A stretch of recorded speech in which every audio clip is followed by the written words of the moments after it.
Hello and good morning to everybody, and welcome to this next webinar on the implementation of Horizon Europe. This webinar today is targeted towards our national contact points. We have invited, in fact, all national contact points of member states, of associated countries, and of the third countries. So we are very happy to have you all here today. We will have full agenda, starting with presentations on submission and evaluation.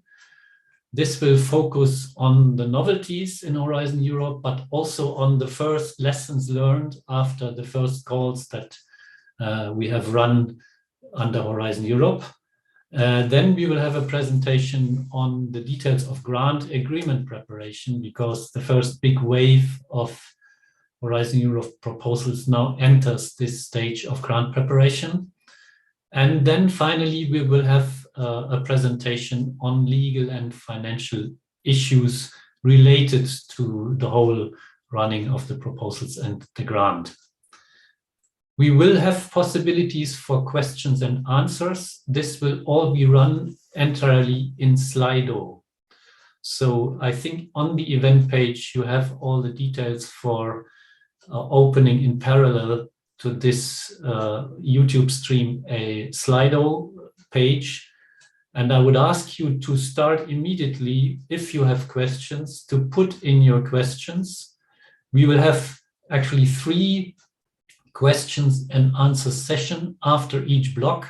So for the first time after we have done the presentations and submission evaluation.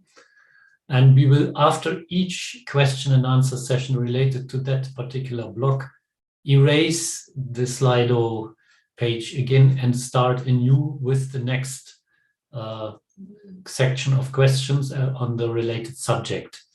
I would also ask you, when using Slido, to look at the questions that are already there. And if you have a very similar question or the same question, don't put it again, but vote on the question that is already there. And we will then go through the questions in the order of number of votes, so that we have enough time to dedicate to the most popular and the most interesting questions. I think I can stop here with my words of introduction. We are here with a team of colleagues from the so-called Common Implementation Center in the Research and Innovation Directorate General. I should also introduce myself. My name is Peter Hertwig. I am the head of the so-called Business Process Unit in that directorate in the Common Implementation Center. And the colleagues that will give the presentations are from my unit, but also from the legal unit in the Common Implementation Center. And with this, I hand over directly to our first speaker. It will be Bénédicte Charbonnet, and she will start the presentations on submission and evaluation. But this presentation is also shared with another colleague who will then kick in a moment. Bénédicte, please. Thank you, Peter. Good morning, everybody. Let me just share my screen and display the presentation.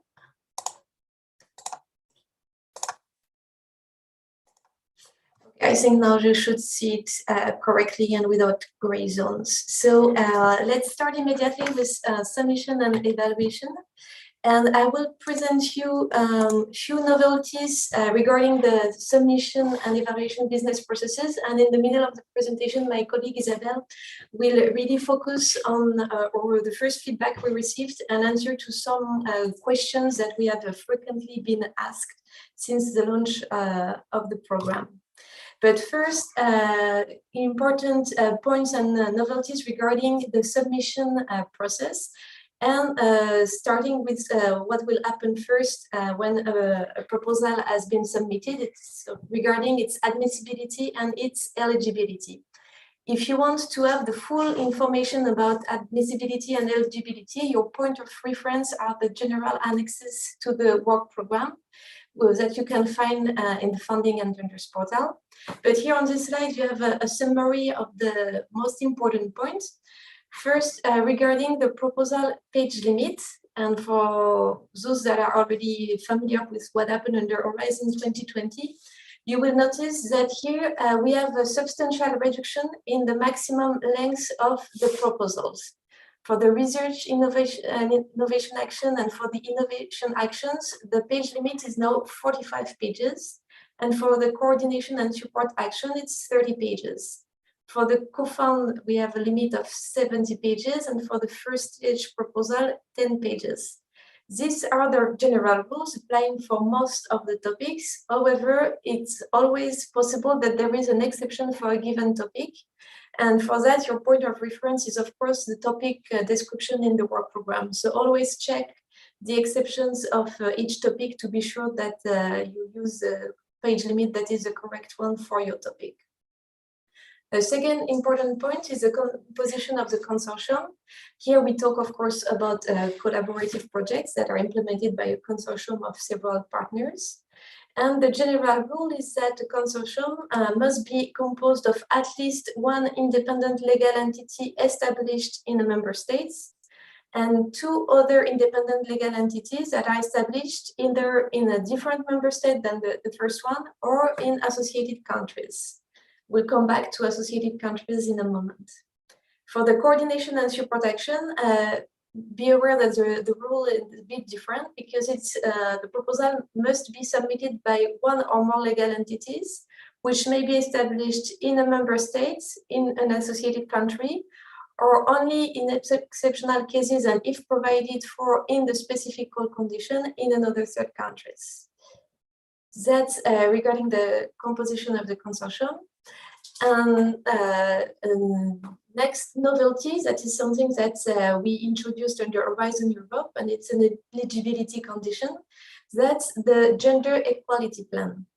So participants that are either public bodies, research organization, or higher education establishment from member states and associated countries must have a gender equality plan. This starts to be applicable for all the calls that have a deadline in 2022.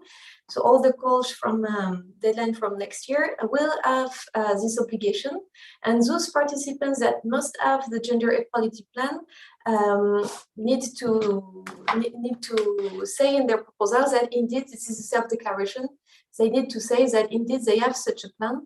In the proposal forms, it is specified what we are covering, what are the elements that are supposed to be covered by such a gender equality plan. So if you want to have more detail, you can always look at what we have in the application form, and it will give you an overview of these related requirements. Next, associated countries. We have already mentioned them regarding when we talked about the eligibility of the consortium. And as you know, we have associated countries to the program, and those associated countries are able to participate with the same conditions as organization in the member states. And as you know, we are currently negotiating the association with different countries. So here on the slide, on the left, you have the 8 countries for which the association has been already negotiated and started to take effect. This is the status as of today. Of course, this is evolving pretty fast as negotiations are ongoing. So you're always invited to look at the program guide, the Horizon Europe program guide that you will find as well on the Funding and Tenders portal, where this list is updated every time that a new association agreement is concluded. We also have a number of countries for which association negotiations are being processed, but for which the agreement has not been signed yet. So these are the 10 countries on the box in the right of the slide. And for these countries, we have a transitional agreement, meaning that at the time of submission and evaluation, these countries will be considered as associated countries. But of course, at the moment of signing the grant, if a proposal is successful, the agreement should have been signed already.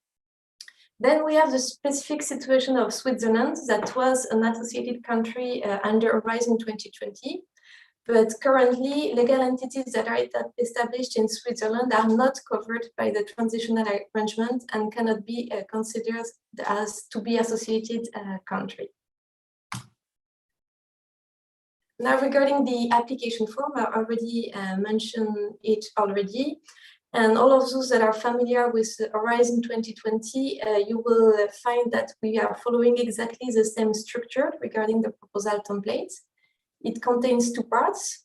The part A are web-based forms that are generated by the IT system. And it is based on the information that the participants are entering through the submission system in the funding and tenders portal. Then we have the part B, which is the narrative part of the application. This is this part that must contain the number of pages that is allowed for a given topic. And in this narrative part, we have three sections that are corresponding to the three evaluation criteria of Horizon Europe. This part B document needs to be uploaded as a PDF document following the templates that applicants can download in the submission system for their specific call or topic. A bit more in detail regarding the Horizon Europe proposal template and what is new in there. First, what is new in the part A in the IT-based forms? We have added a researchers table. That is a tool that we are using to follow up the research careers as an indicator to monitor Horizon Europe as a whole. And here, I'm not going much more in detail because Isabelle will address it more specifically a bit later. We have also introduced a table where each organization has to indicate its role in the proposal. And we have this self-declaration question on the gender equality plan that I mentioned already.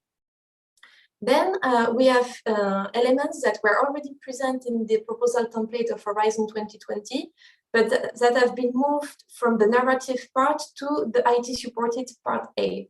This is the case of the ethics self-assessment questionnaire.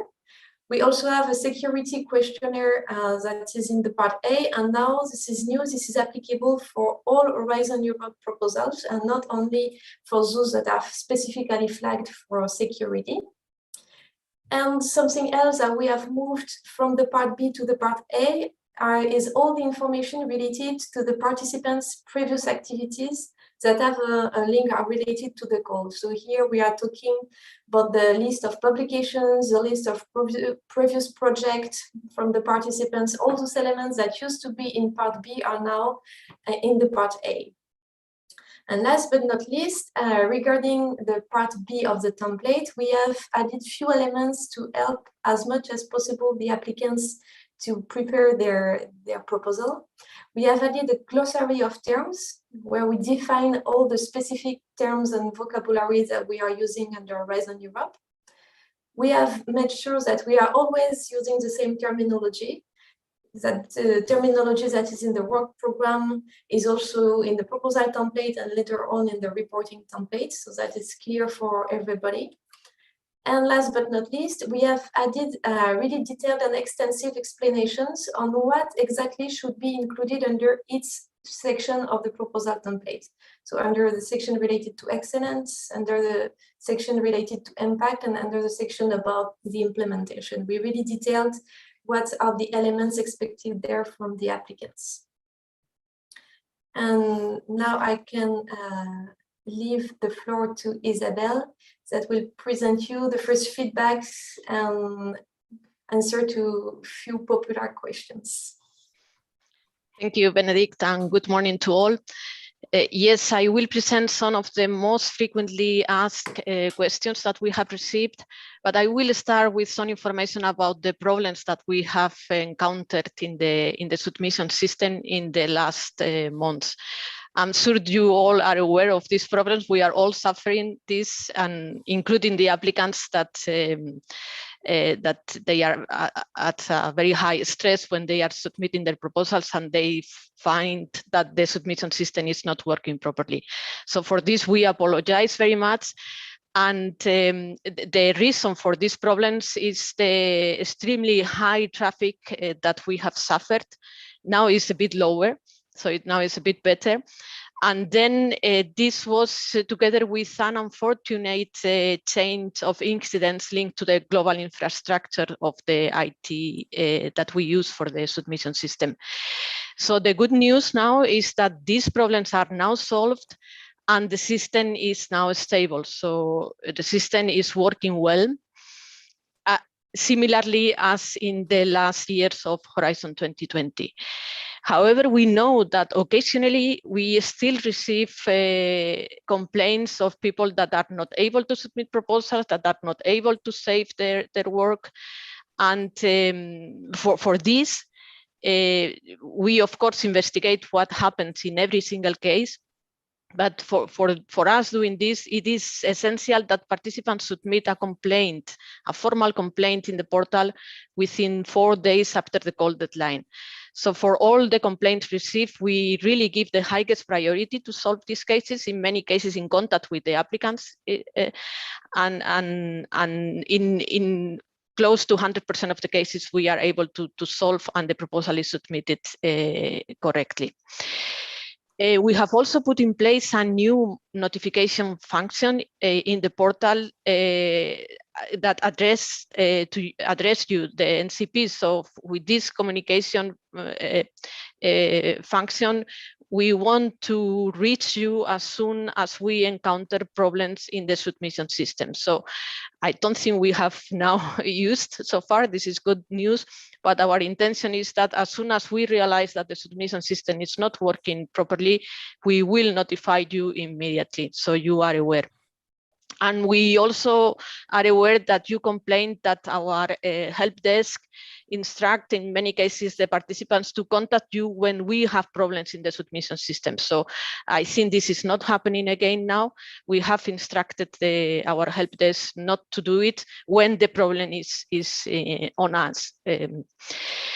So there are functionalities that were there last year, last year in Horizon 2020, but that they are not in function for the time being, but this is intentionally, and this is in particular for the functionality to rearrange the order of participants. So we have temporarily discontinued this functionality, and we will only put it in function only when we are sure that that submission system is working 100% okay. Participants can, however, reorder the participants during the gap process in another tool in Sigma. So Benedict, if you can. So I mentioned that occasionally we still receive some complaints of people that are not able to submit the proposals and they have problems. This only happen, as I said, occasionally to some participants, to some proposals, and we have tried to investigate what are the reasons behind. And with this investigation, we have published an FAQ in the portal with the things that the participants should not do when submitting their proposal. So you have here a list.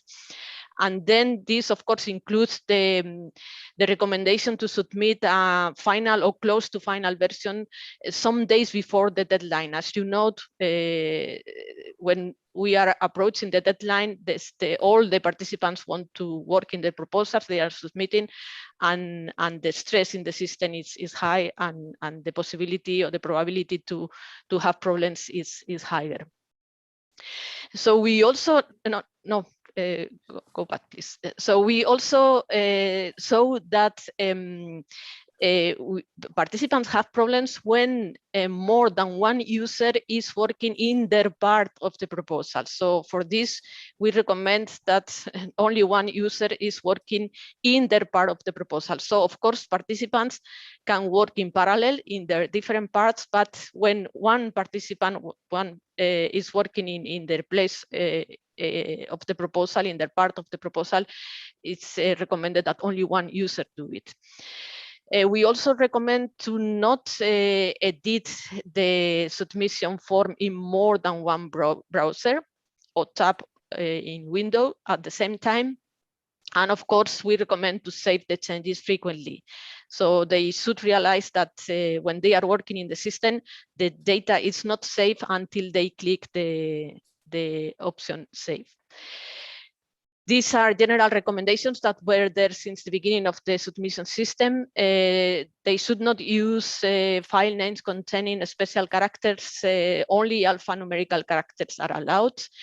Of course, they should not submit encrypted or digitally signed PDF files.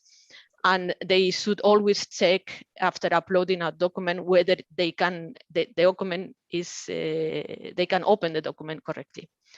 So please go to the next slide.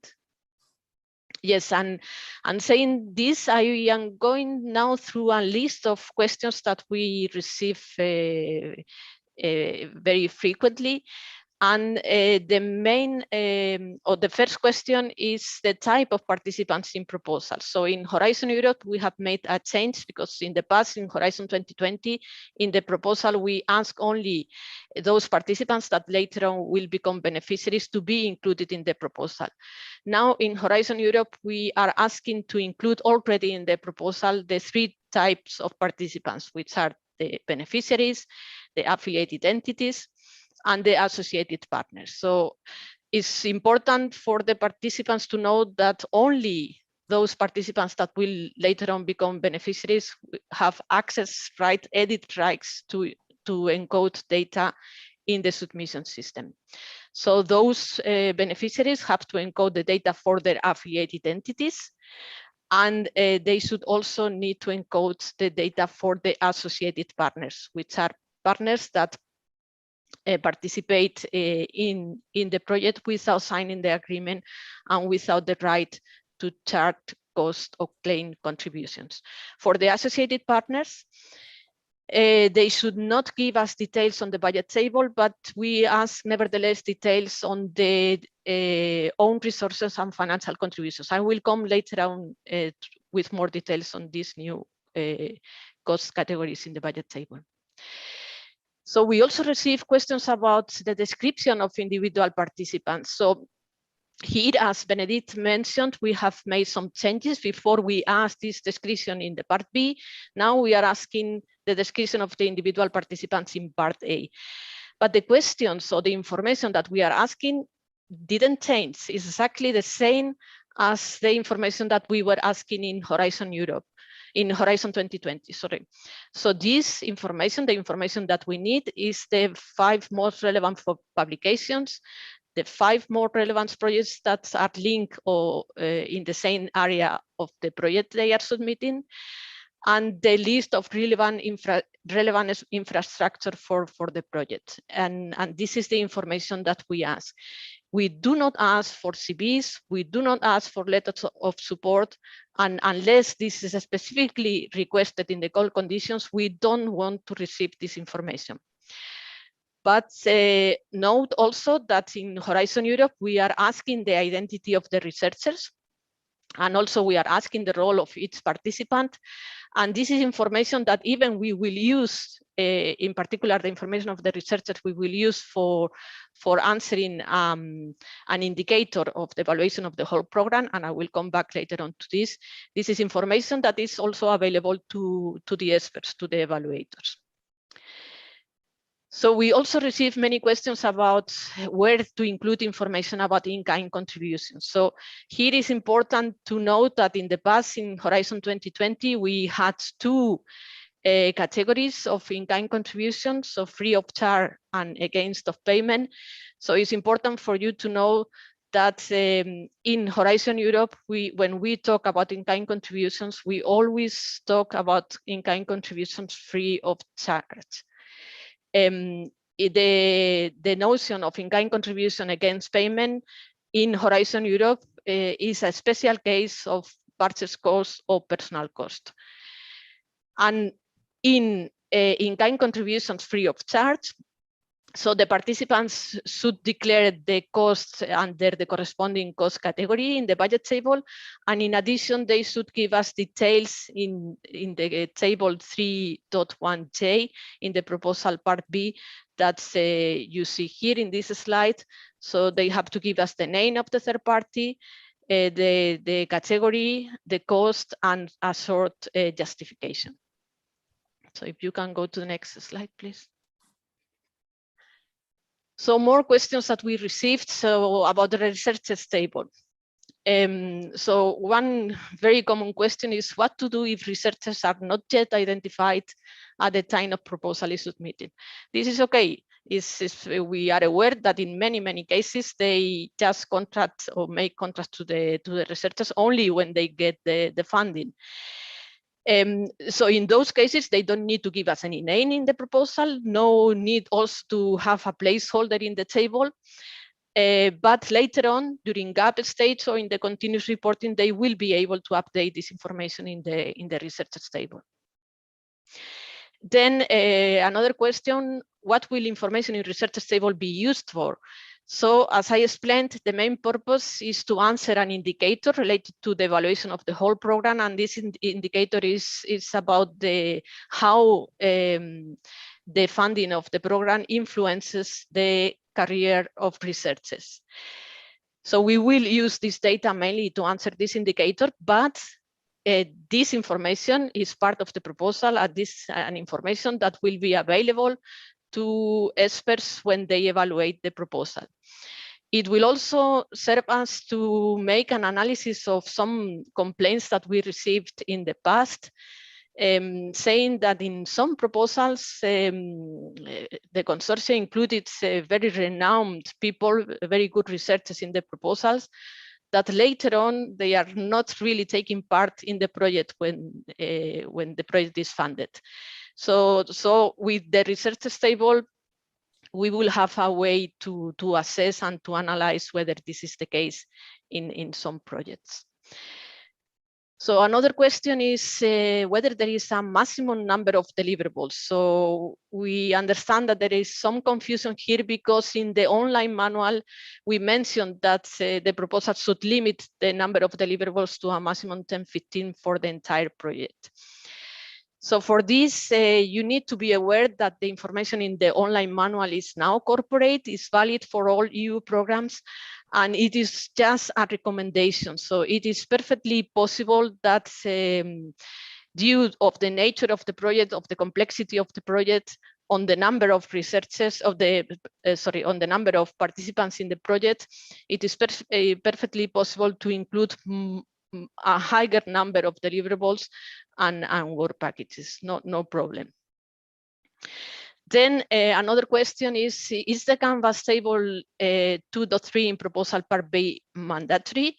Well, it's not mandatory, so we will not reject the proposal if this table is not included, but it is highly recommended to include it. So we really believe that this table helps participants to design the appropriate pathway for the impact of their proposal, and it will also be of great help for the experts to evaluate the impact of the proposal.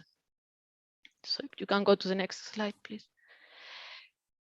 Yes, and then another question that we received quite often is what is the purpose of these new columns in the budget table?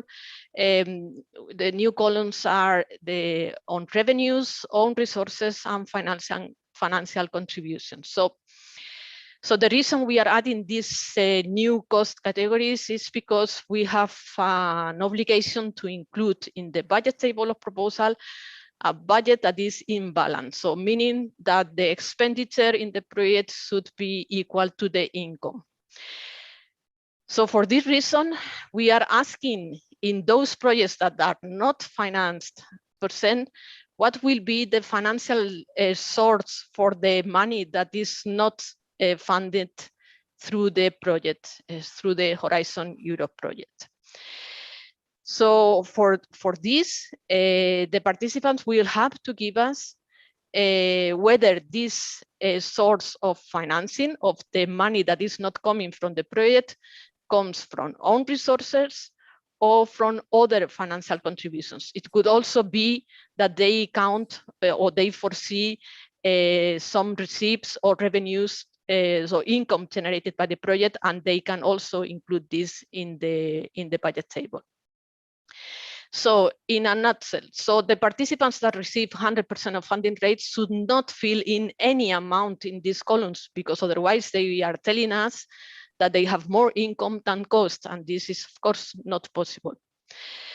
And the participants that received less than 100% funding rate will need to tell us what is the source for financing the costs that are not covered by the Horizon Europe project. So they need to tell us whether this amount not covered by the project comes from own resources or financial contributions. So you have here the definition of own resources. So these are resources that are at the disposal of the beneficiary and that are not linked specifically to the action submitted for Horizon Europe. So typical examples are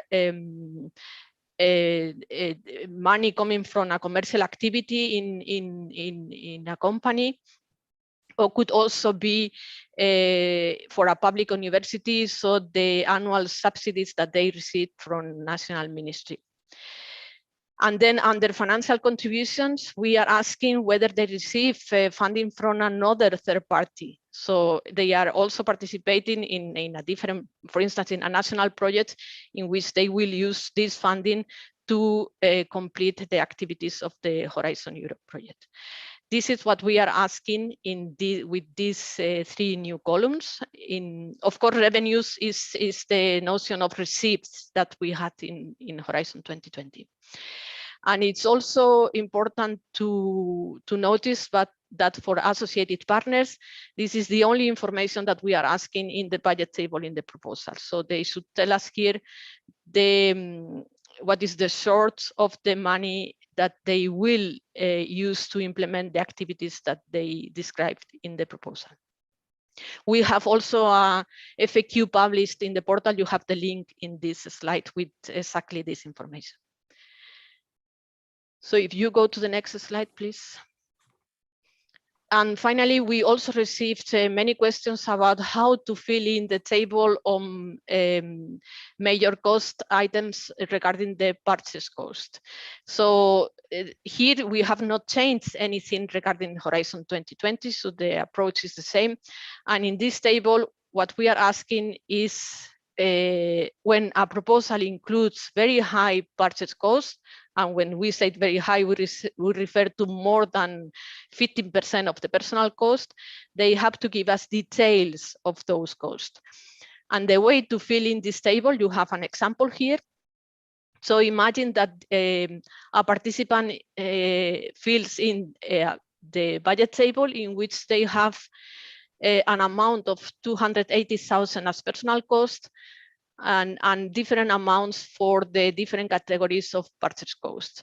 So for these participants, the total purchase cost, 220,000, is of course higher than the 15% of the personal cost. So in this case, we are asking the participant to give us details, but we only want to know details about the major cost items. So we ask the participants to give details starting with the most expensive one. So they go to the three categories of purchase cost, and the most expensive one is the equipment cost. So they start with the equipment cost. They give us details of the equipment cost. This is an example, for instance, depreciation cost for laser equipment used in tasks X for Y. And the rest, they calculate the rest, and the rest is 20,000, which is already now lower than the 15% of the personal cost. So we really don't need more details here. And this is the way these tables should be filled in. So if you can go to the next slide, and I think, yes, I finished this. Thank you very much. It's over to you, Benedict. Thanks, Isabel. So now a bit more about the evaluation process. What are the novelties and what are the elements that are similar as under Horizon 2020? The first big elements of continuity is the award criteria. Like under Horizon 2020, we are evaluated against excellence, impact, and quality and efficiency of the implementation. And for the proposal submitted under the ERC, the only award criterion is excellence. However, we have also made some adaptations following the lesson learned from Horizon 2020. And the first big adaptation is regarding the number of what we call the aspects to be taken into account, which are, let's say, the sub-criteria, We have reduced them, and we have made sure that the same aspect is not assessed twice. If you want to look into detail into the aspects to be taken into account, you have it in the general annexes of the work program. A second adaptation is regarding open science practices that are now assessed under the scientific methodology in the excellence criterion. We have also developed a new approach regarding impact. That's the second, under the second evaluation criterion, which is the key impact pathways. And here, of course, it is spelled out in the aspects to be taken into account. And in the proposal template, we are really guiding applicants so that they can really appropriate themselves this new approach towards impact. Regarding the implementation criteria, the assessment of the quality of applicants is now assessed under this implementation criteria, and there is no longer a separate binary assessment of the operational capacity. This is really taken into account under the third evaluation criterion.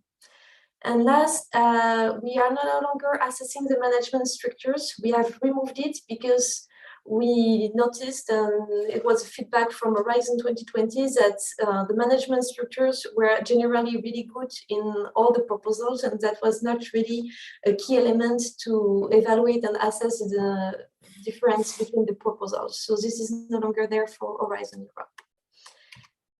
Regarding the novelty, under Horizon Europe, we are introducing two pilots, and the first one is the pilot on the right to react, that we also call a rebuttal. So on this slide, you have in the big bubbles the main steps of the evaluation. So first the individual evaluation, then the consensus group, the panel review, and the finalization. And with this pilot, we add another small step between the individual evaluation by the experts and the consensus group. And the objective is to increase the transparency, increase the feedback to applicants, and to correct any factual or major misunderstanding by experts at an early stage.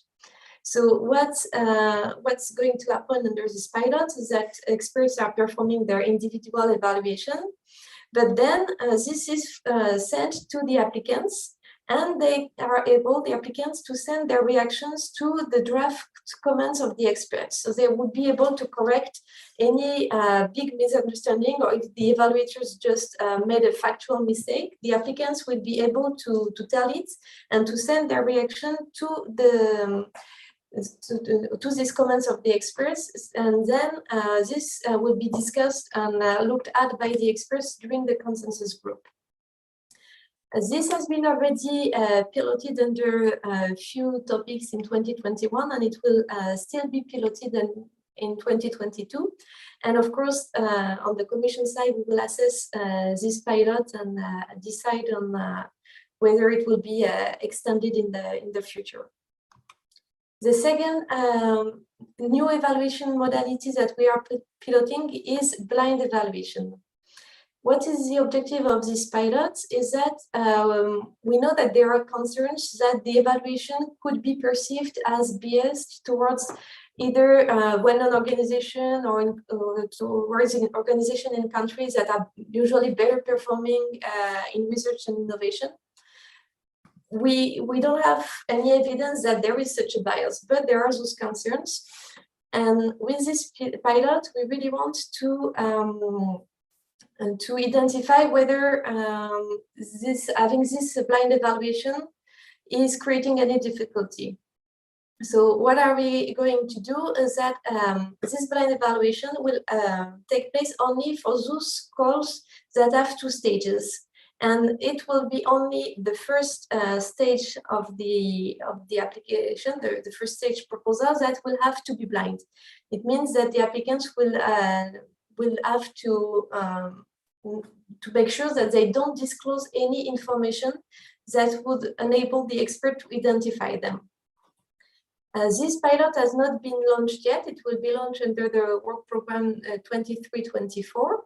And except justified cases, if there are some, all two stages call in 23 and 24 will take part in this pilot. This will be announced in the work program, so applicants will not be surprised and they will be really informed on what they have to do to make sure that their first stage proposal is indeed really blind and will not be rejected, because it's possible to understand who they are. Then regarding the briefing for experts, many of you probably know that we have a standard briefing slides for experts that are published in the funding and gender portal under the section dedicated to experts, which is called Worked as an Expert. This is really an interesting reference document both for you and for applicants, because that will really show you which information is given to the experts so that they can evaluate the proposals. So this is already there, it's online, it's public for everybody, and everybody can refer to it. But we are also preparing something that will be published soon. That is a set of short video tutorials for experts, focusing on different policy considerations that are relevant under Horizon Europe. And we will give them more information on how to evaluate those specific policy considerations. So you have the list here. It will be about open science, about the integration of the gender dimension in the research and innovation content, about social sciences and humanities, about the do no significant harm principle, about the impact, about the management of intellectual property, and on ethics issues. So this is to come soon. It will be published in the portal and like the standard briefing slides for experts. So even if this is targeting experts, it's of added value for everybody.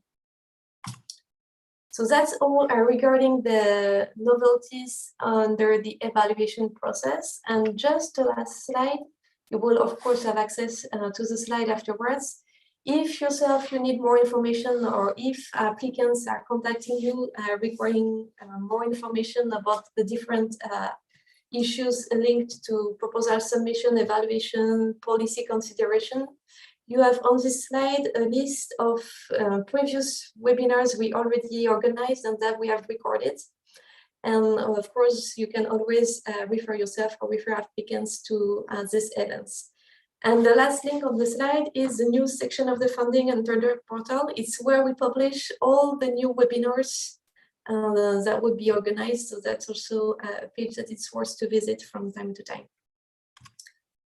That's all for this first presentation of today. And I give the floor back to Peter. Thank you very much, Benedict and Isabel. And we now have a bit of time for the first round of questions and answers.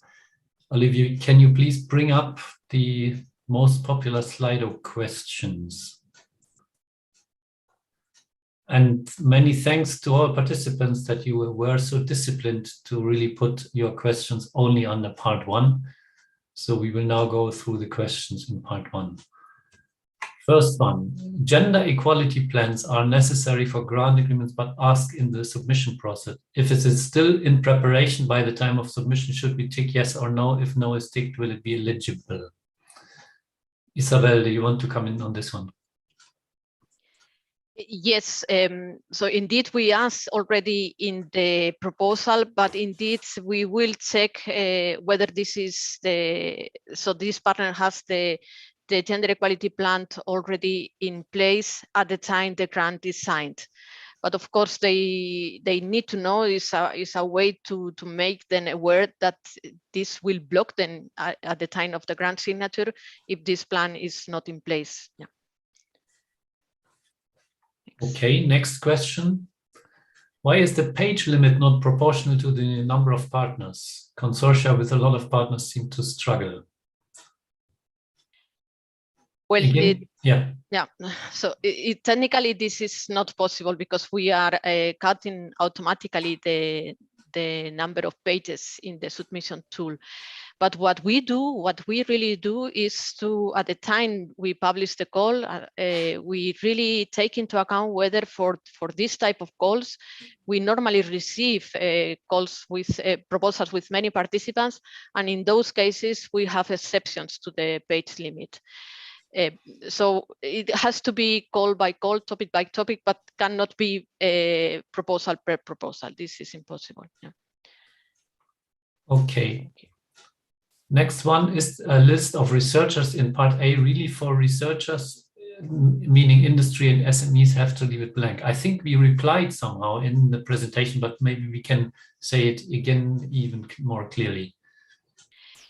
Well, indeed, it's only researchers, but this doesn't mean that the SMEs don't have researchers in working for the project. So the definition of researchers, it's also included in the proposal template, is quite large. So it includes also those people that even working in companies trying to make profit, they have some tasks dealing with research. And in those cases, of course, they need to include the names. But indeed, we want only researchers in this table. Yeah. Okay. The next question, I think we replied. I can maybe say it again in other words. Should the organization have the gender equality plan ready at the time of submission or at the time of grant agreement? The legal requirement as of 2022 will be to have it in place when the grant agreement is signed. We asked for it already at the submission stage to make people aware. But if you tick no in the submission, your proposal will not be non-eligible. It will be evaluated like any others. But then the no has to change to a yes if actually you want to sign a grant. Next one, what happens to a project partner if the association has not been completed by the time the grant agreement needs to be signed? Maybe I try to reply to this one myself. Indeed, you have seen the slide where we have already 8 countries where association has took effect. And there is a longer list of countries where this is not yet the case.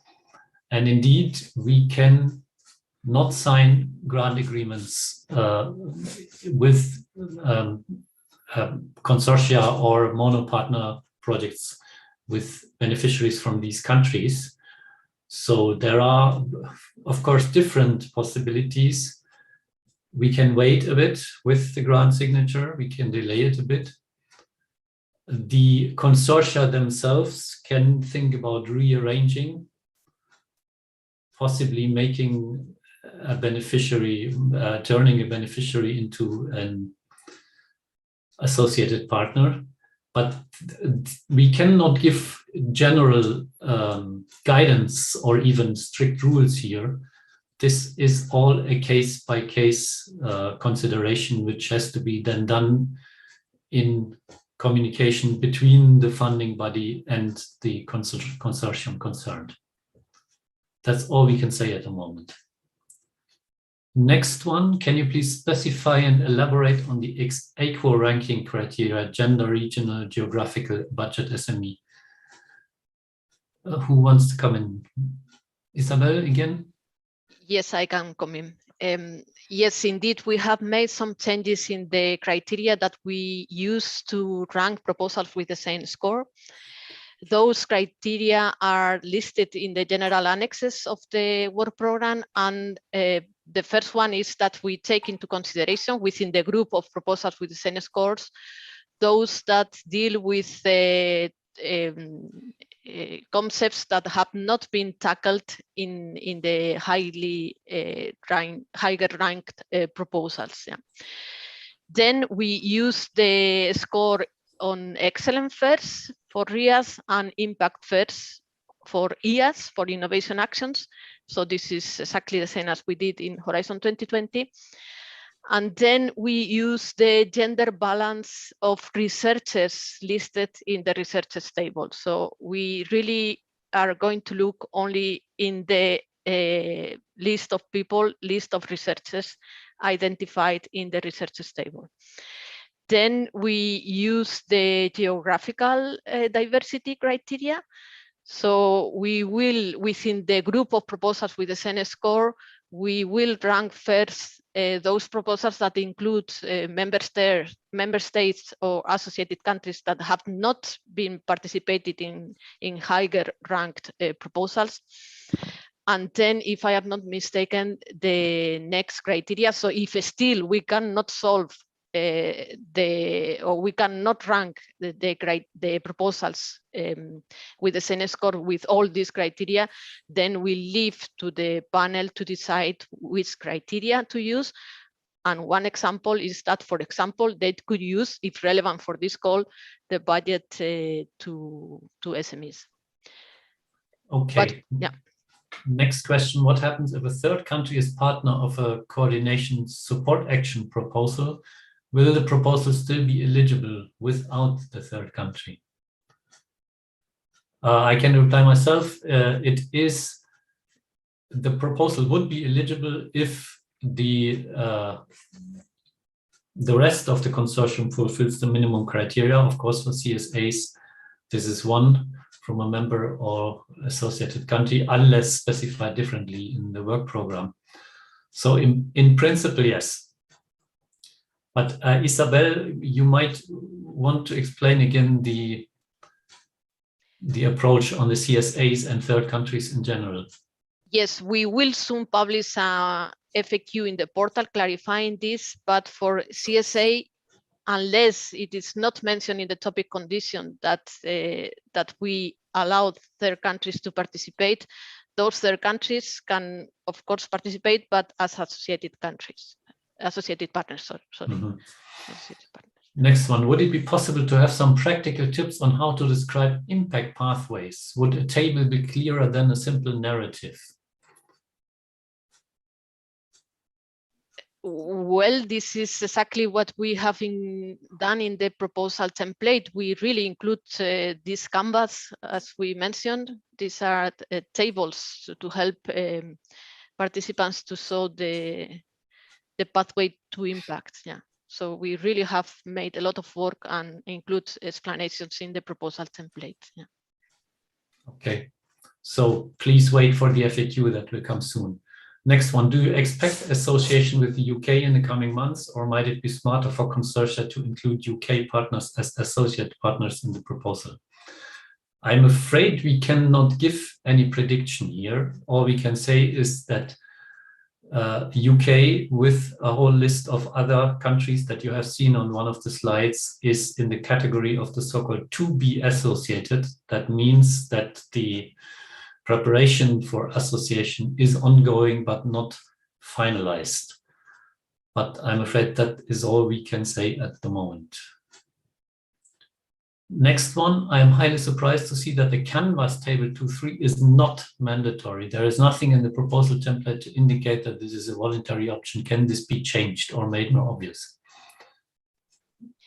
I think Isabel, you mentioned. Yes, well, we also don't mention that any section in the proposal template is mandatory. We also don't mention that any table in the proposal template is mandatory.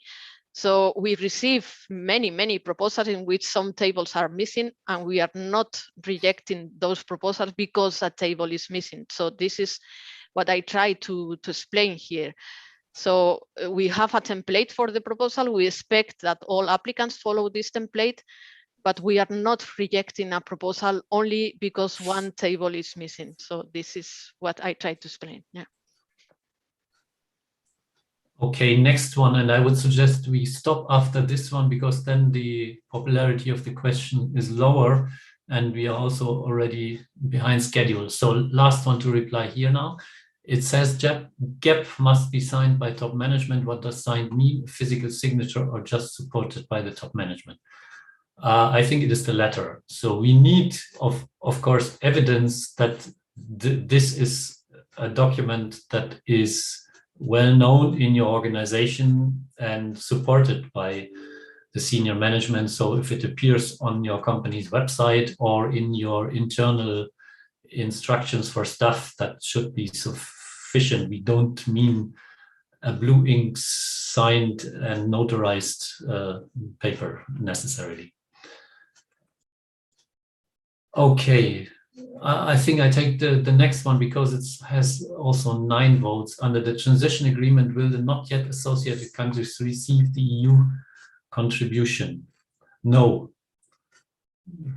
What we say, and I think it was very clear, when signing a grant agreement, association must be in place. Otherwise, we cannot sign a grant agreement.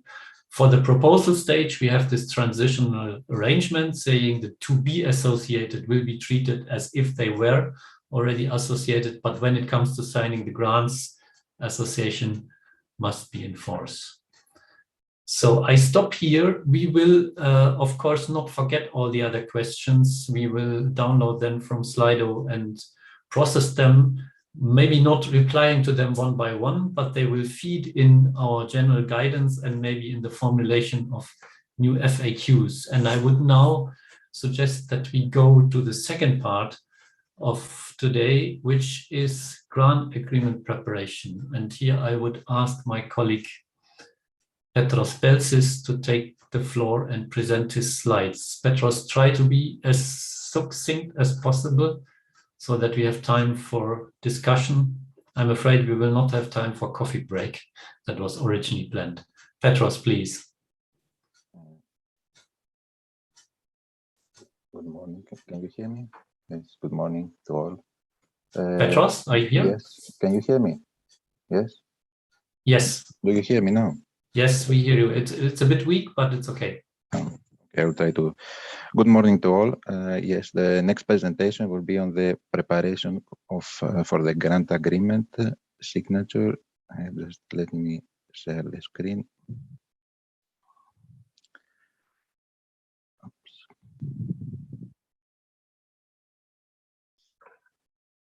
Do you see it now? Okay. Yes, we see it. It's not yet in presenting mode in Yes. full screen. Yes, coming. Okay. Yes, very good. All right. Thank you. Good morning. So now we will discuss on how the process for grant agreement preparation runs, and then we will also have tips on how to complete the process. So the grant agreement preparation is a part of the overall project life cycle, and includes also the management within the relevant tools. So it's not the biggest part of the project management, but it is an important one. So you can see here also the life cycle, including the tools that will be supported. Maybe the resolution is not optimal, but we have a very explanatory slides in the next. We will discuss during the presentation for the key elements that are parts of the grant agreement. We will give you what is new for Horizon Europe and tips on how to do it. And then at the last part of the presentation, we will go with an IT how-to. So the main principles.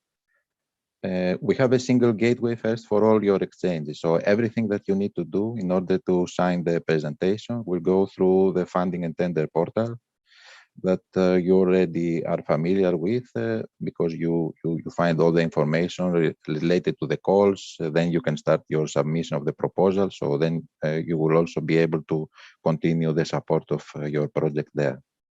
The main principle is that we have through the portal a deep integration of all the IT tools and support for all the services that you need to perform during your project management. There is a uniform experience, which means that even if you move through different IT tools that are in the background, the experience is the same. So even when you submitted the proposal, when you go now in the grant management to continue with preparing the grant agreement, or later with the support for your project, you will have the same experience and it will be transparent to you when you transfer from one tool to the other. We have common business processes that they will ensure that you can do everything in a uniform way. There is relevant also later when you do the reporting or other things. So there are always similar support processes behind. What we have achieved and we continue to support is that everything is managed electronically. The documents are digitally signed. There is no need anymore to sign with a blue ink signature and upload, except maybe in very few exceptions. We have a single common document repository that you can find there all the documents during the lifetime of your project. And as long as you have access, you will be able to consult anything that is related to your project. And we have full traceability and audit trail, which means that any action that has been performed either by a party, either in the commission or one of the beneficiaries, it will be encoded, and it can be also monitored or traced later. The grant agreement preparation is a time-bound process. So there are specific timeframes that we need to respect. The financial regulation and the Horizon Europe regulation impose that a time frame of 8 months has to be respected from the time of call deadline, the call closure, until the signature of the grant agreement. Of course, in the meantime, there is the proposal evaluation that takes place, and this is also a very challenging task for the Commission in order to be performed within the time frame.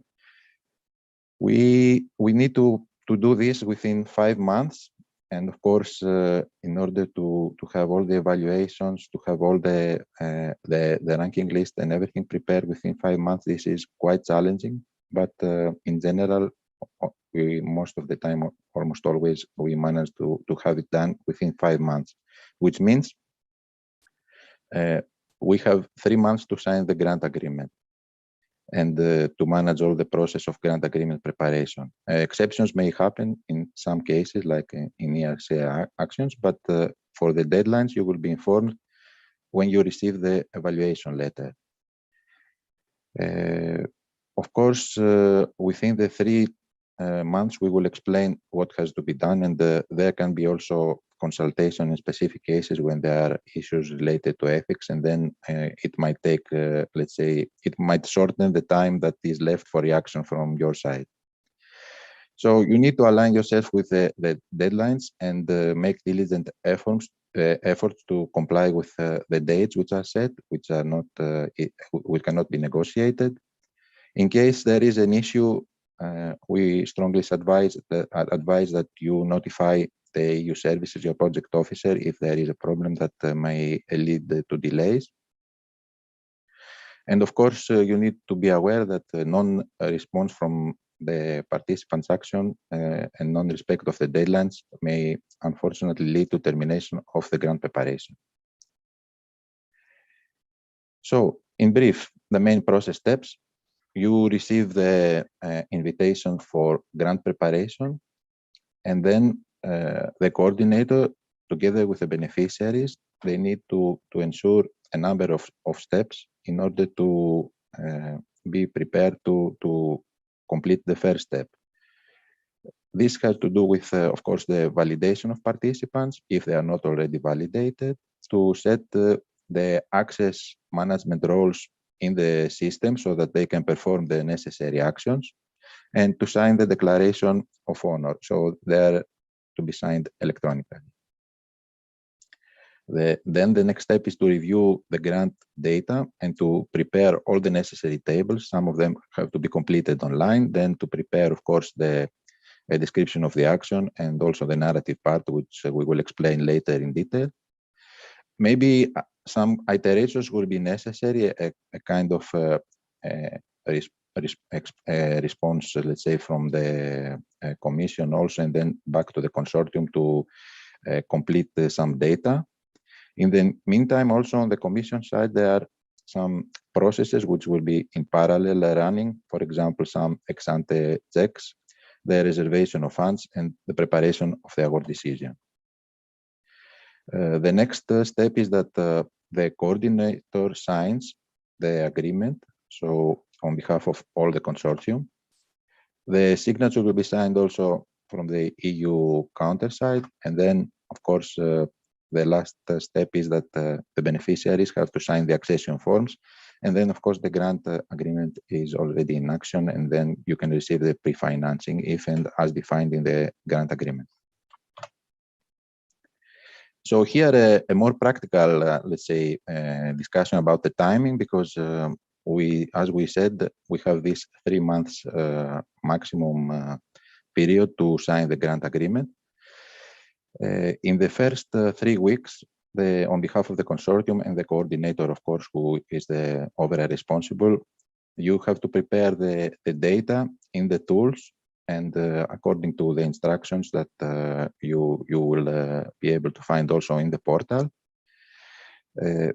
Then, of course, you need to take into consideration that maybe there will be additional requirements concerning to ethics, and that's why we advise that you fulfill the first task within the 3 weeks. Then for the project officer, there will be 1 week to revise the data and maybe ask for clarifications if something needs to be added or modified.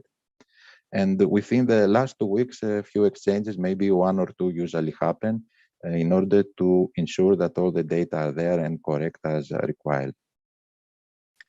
We say this also because you see there is some weeks left, but in case of ethics or other scrutiny that we need sometimes to consult also with the member states, and that takes usually a month, maybe even more. So in order to ensure that subsequent time is left to overall complete the process, we suggest that within these 6 weeks, everything is performed on your side. Here we can see the part of the different parts in order to complete correctly the data for the grant agreement. So the grant agreement data consists of a sum of technical, scientific, of course, related to the project, budgetary, administrative, and legal information on your project. So if we see the different parts of the grant agreement, there is the core grant agreement part, which has different articles concerning to the obligations. The Annex 1 that you need to fill in contains the most important for you, the description of the action. Then you have the Annex 2, which is the budget, and then other annexes that are relevant maybe to the specific action that you participate. In principle, in the grant agreement preparation, we apply what we call the non-negotiation, which is something that is, okay, in the past there was a kind of negotiation, but in the FP7 or earlier.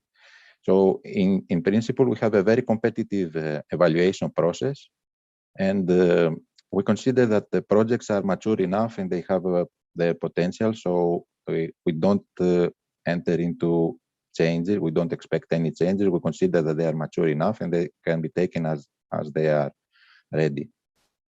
The grant agreement is also prepared based on the proposal selected for funding. And of course, non-negotiation does not mean that there can be no change at all. We have to make, sometimes there are changes that may be necessary. And of course, they have to do with if the experts, they identified an obvious error or some kind of inconsistency.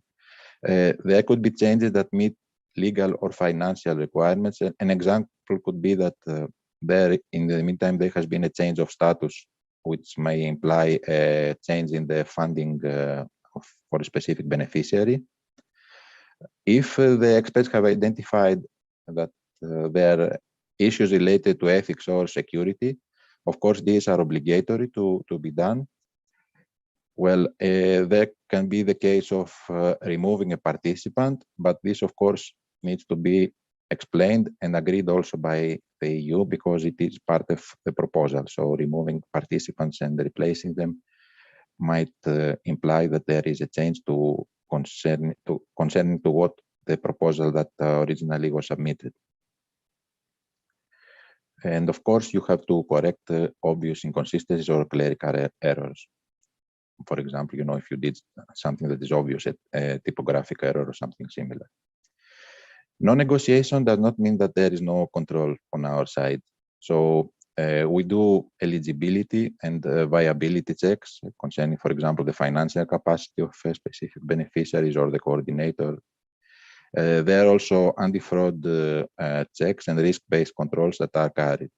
So please be also aware that on non-compliance, breach or negligence of the applicable rules evokes the termination of the action and the rejection of the proposal. Of course, this is very rare, but we need also to mention this. Now, the description of the action. The description of the action is the most important part, because there you define everything that has to be done. So you need to start with what you submitted in the proposal. Here we also have a part A, which is the structured one, then which means that there are tables that you will have to fill online, of course, based on what you did in the proposal. So it will be necessary to transfer some information from the proposal to the structured tables. And then there is also a part B, which is the document that you will need to generate and upload. Maybe you will say, why don't we just upload what was submitted, only the proposal, and that would be enough? The answer is that there are specific tables that, for specific reasons, also the applicants have requested like that.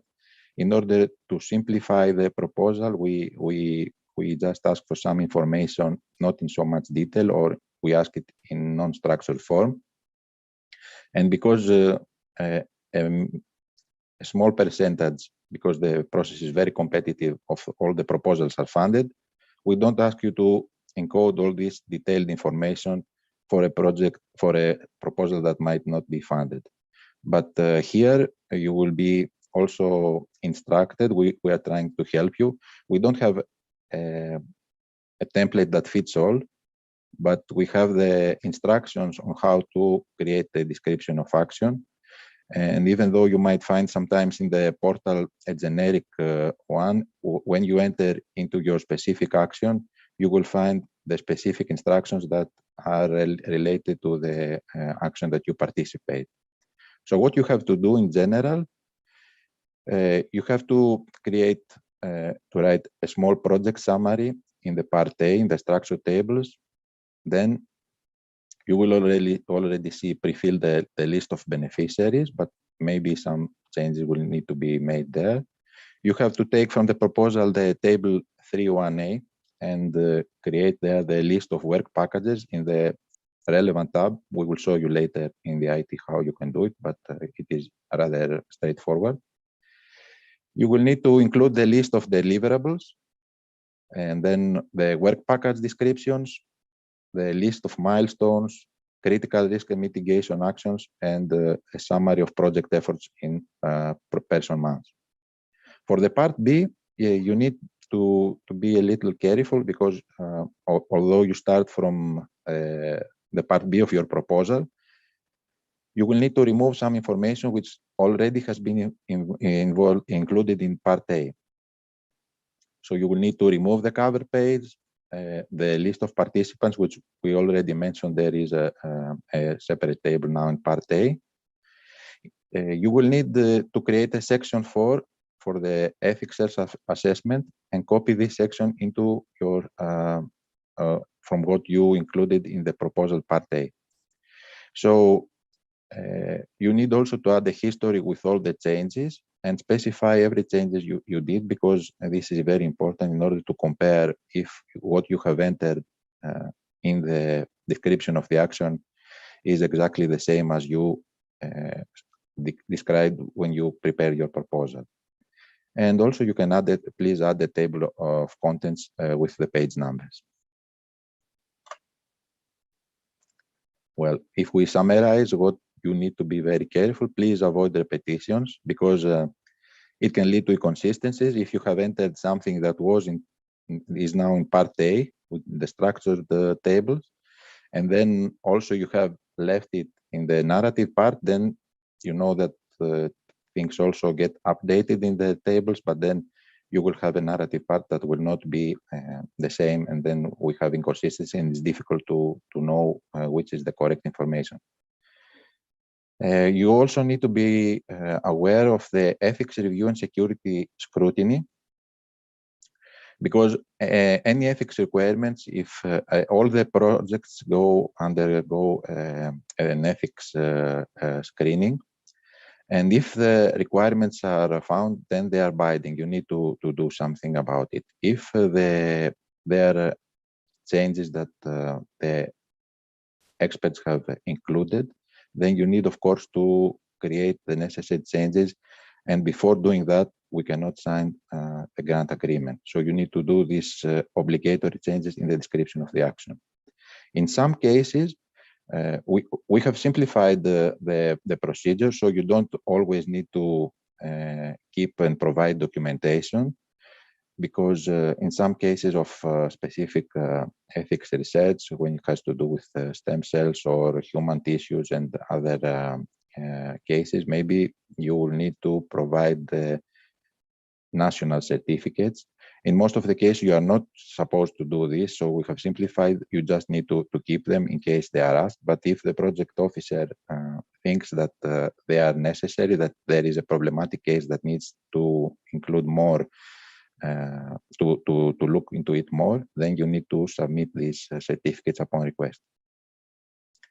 Of course, in specific cases, maybe there will be a need to do also to implement some ethics requirements after the signature of the grant agreement. In that case, you will find some work packages already created before signing the grant agreement.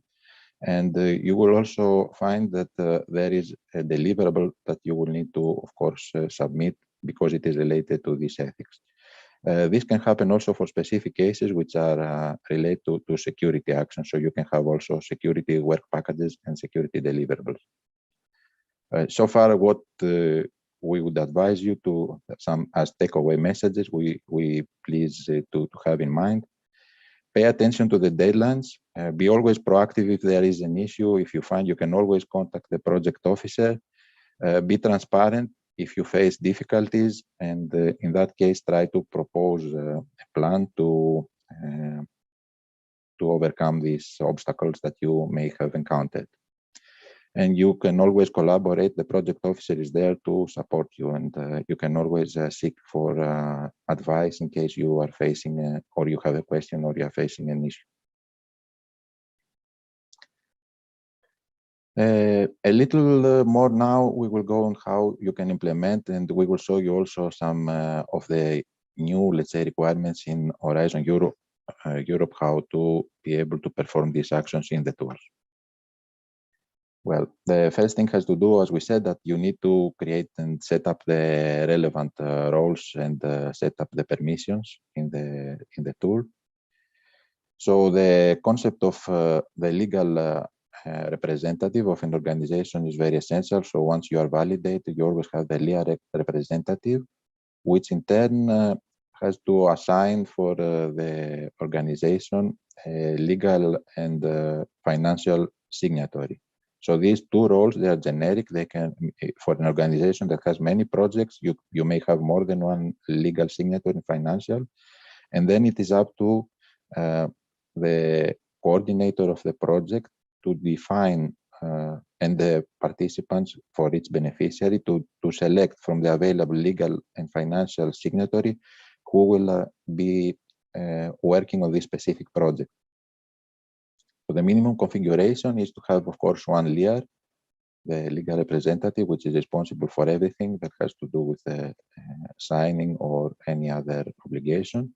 The LEAR is appointing the signatory, legal and financial. You need to have, of course, the primary coordinator contact, which is the person that mainly submitted also the proposal and will perform most of the actions on behalf of the coordinator. And then you need also to have one participant contact per beneficiary that participates in the action. And of course, you need to select from the relevant persons, maybe there are more than one. You need to select who will sign the legal or financial statements later for this project. Well, if we see here the overview of for the process for the grant agreement preparation, well, after the evaluation, you see here on the left, we start with a pre-setting of specific data that are coming from the proposal. The next step is that coordinator and the beneficiaries, they need to sign the declaration of honor. And this is an action that is performed by the project legal signatory.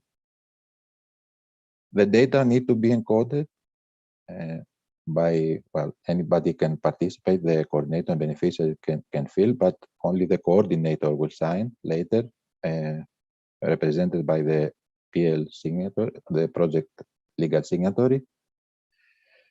And then the grant agreement is signed by the EU services and enter into action. And then, of course, the beneficiaries need to sign their accession forms. Well, now, how to perform these tasks? As we said, we always start from the portal. You go to the funding and tender portal and you log in with your EU login account. And then you will find here on the left, you may have more than one project, of course. You select actions, manage project, and then you enter into this specific project. So here in brief, you can see the grant agreement preparation. You always, even for other processes, you always have this kind of metro line. If a process is already completed, it will probably be with a gray color, or if you know, if there is a task for you still that is ongoing, it will be with yellow. Here you have the project overview, the data for your project, the project ID, the estimated project cost. Below you have a collection of all the documents related to activities that you have performed. You can have communications here, archive processes, the latest legal data, and any active processes, because maybe for your project there will be more than one, especially later as the project continues the lifetime. You can always access the online manual, which is an online set of with hyperlinks. Of course, you can navigate, you can search for the thing that you are concerned, and of course the IT how-to, which is also an online IT manual. Well, here, if you want to start with a grant agreement preparation, this place here is an active hyperlink. By clicking it, you will enter in the tool, the grant management tool, that you will enter the data. Before here, you see that you have the grant agreement declaration. You need also to sign the declaration of honor, and you have the button submit to EU when the data are prepared and you are ready to submit it. And of course, okay, there is also this button, but in most cases, of course, I wouldn't advise you to press it, because it is only in case you want to terminate the action. So by clicking here in the grant agreement preparation in the hyperlink, you will be transferred. Yes, before maybe a specific case. So you see that if you have affiliated entities, you need also to sign the declaration of honor for them. So you need to scan it. This is one of the few cases, because the affiliated entity is managed not directly. I mean, they don't have direct access. So you in that case, you need to upload the signed declaration of honor for this affiliated entity. So again, we said if you click on the hyperlink here, you enter into the grant management tool, and then it is where you start to encode the data. So you can see an overview of the grant management tabs here, the screens that you have to fill, and maybe there can be differentiation based on the type of action. So you can have some of them might be different than what you see here. You always need to see that what the signs mean here. If it is green, it means that everything is completed and there's nothing missing. You can have the I, which is only for info. So you just don't have to do something there, but there is information that is relevant for your project, but there's no action to do for this. It's just not editable. In some cases, you can have this warning, the yellow sign here, which means that it is not blocking, but it will become blocking in the next steps. And of course, you can never submit it all information is not correct and submitted. And this is an error that it becomes blocking even at this stage. So you really need to perform some action and correct data or provide data if they're missing. This is the first one of the first screens. So the project summary is purely informational and contains general information. In this tab here, you can manage the beneficiaries. So most of them, they will be from the proposal. Of course, you can always, if necessary, add a new beneficiary or modify them. You can also reorder the sequence.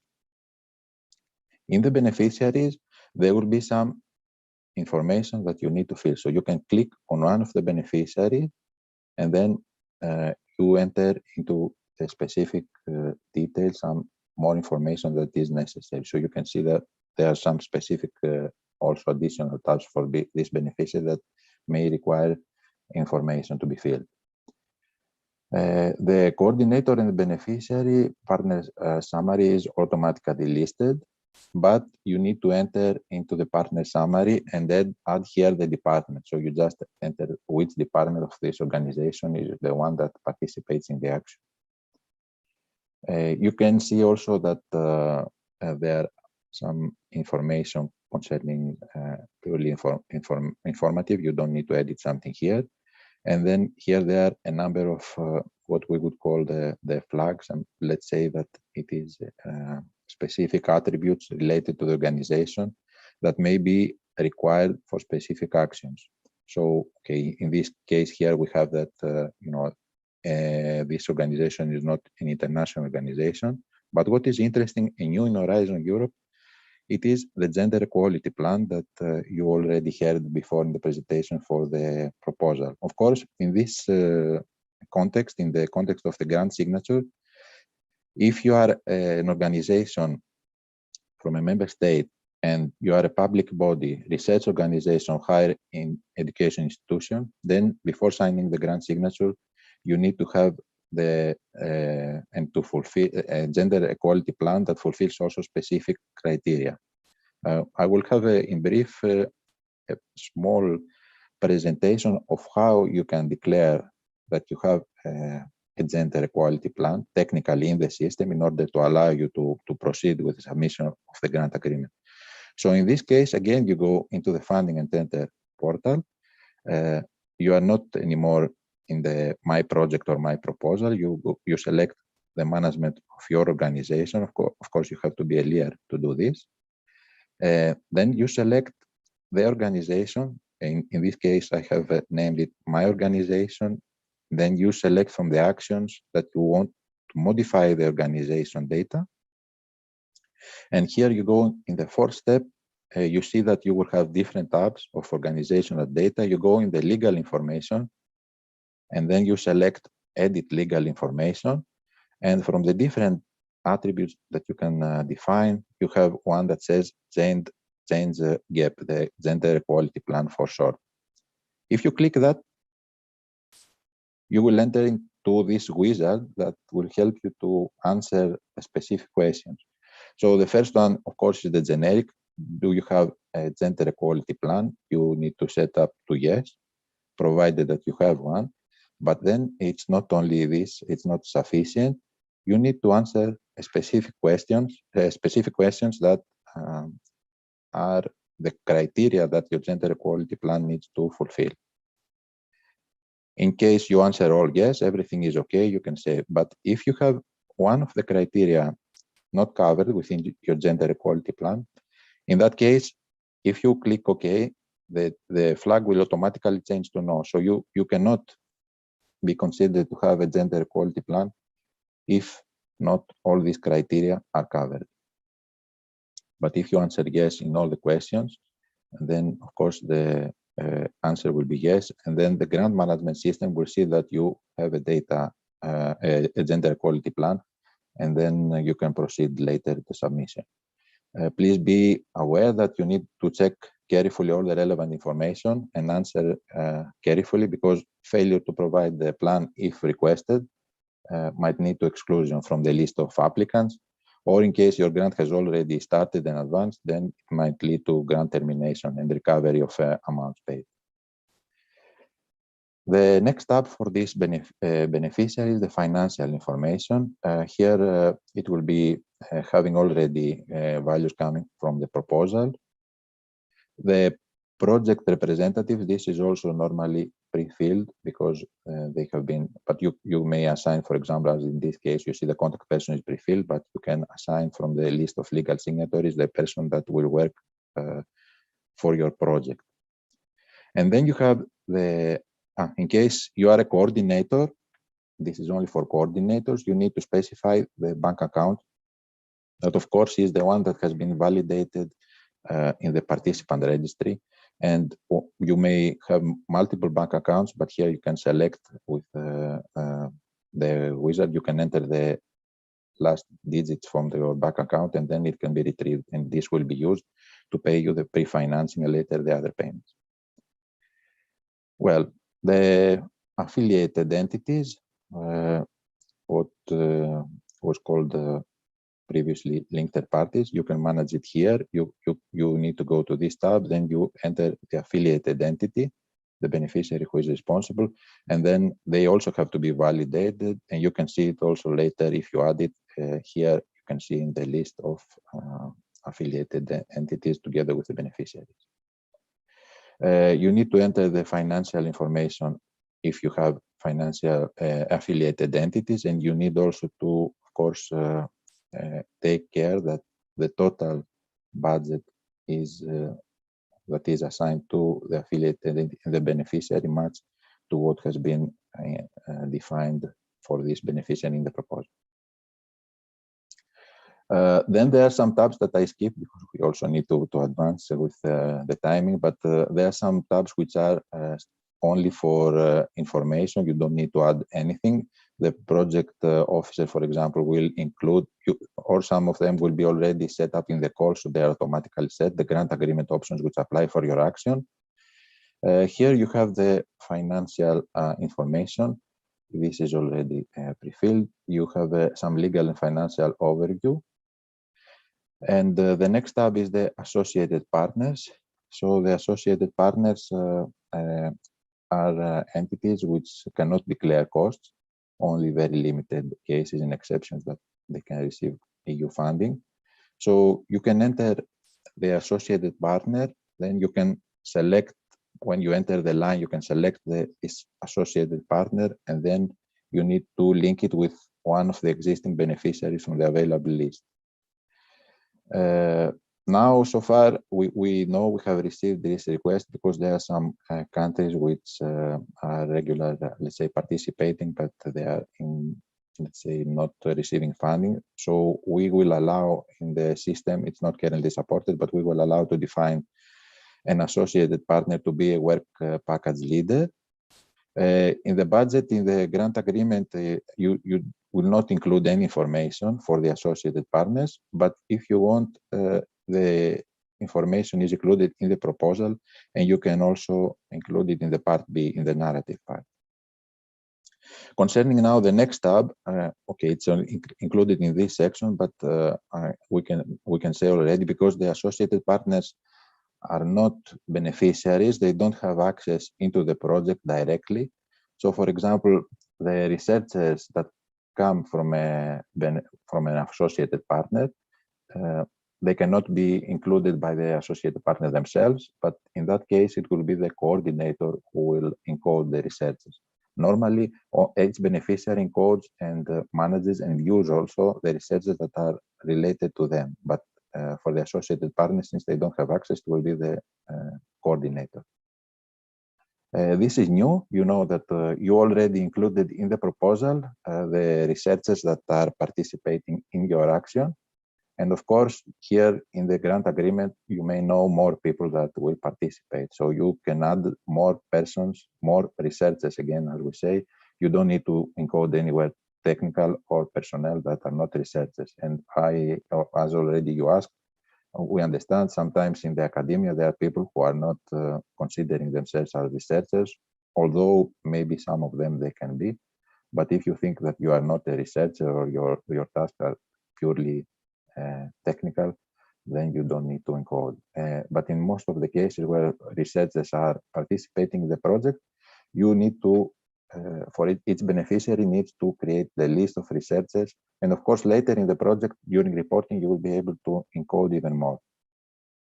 You have two options now how to include them. One is by selecting here add researcher, and then you have to define for which partner.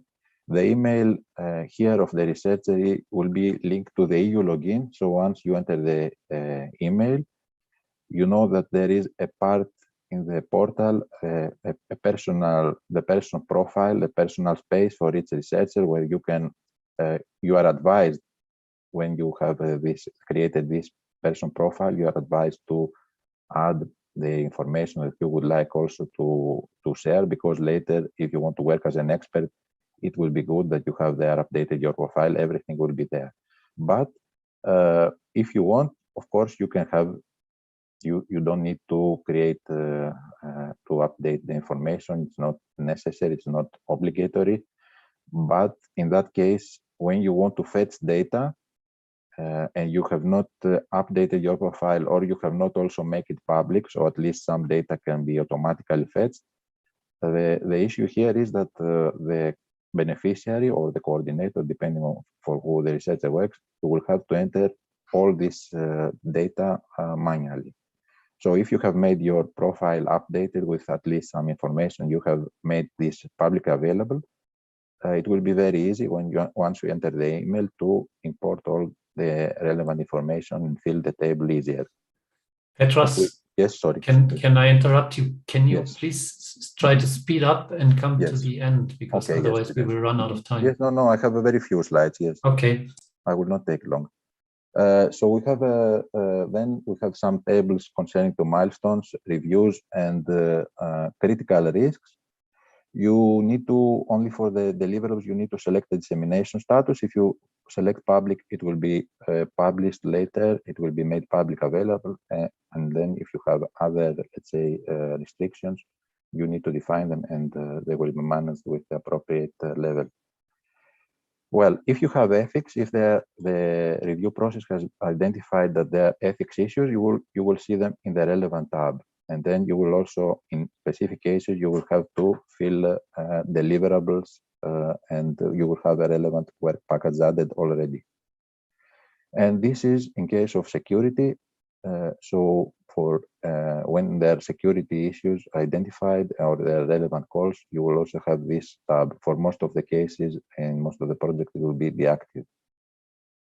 And here, of course, always in every screen, you can have a validation at any moment. Of course, this is an early stage, so you see that a lot of the information is still missing. But once you fill it and you check validation, you will be able to submit later.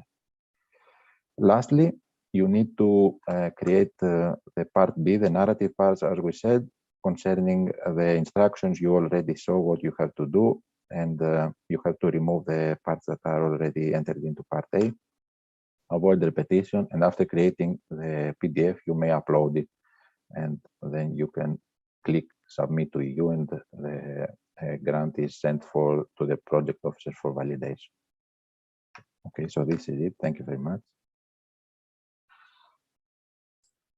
Thank you very much, Petros. And we now enter directly into the second round of questions and answers.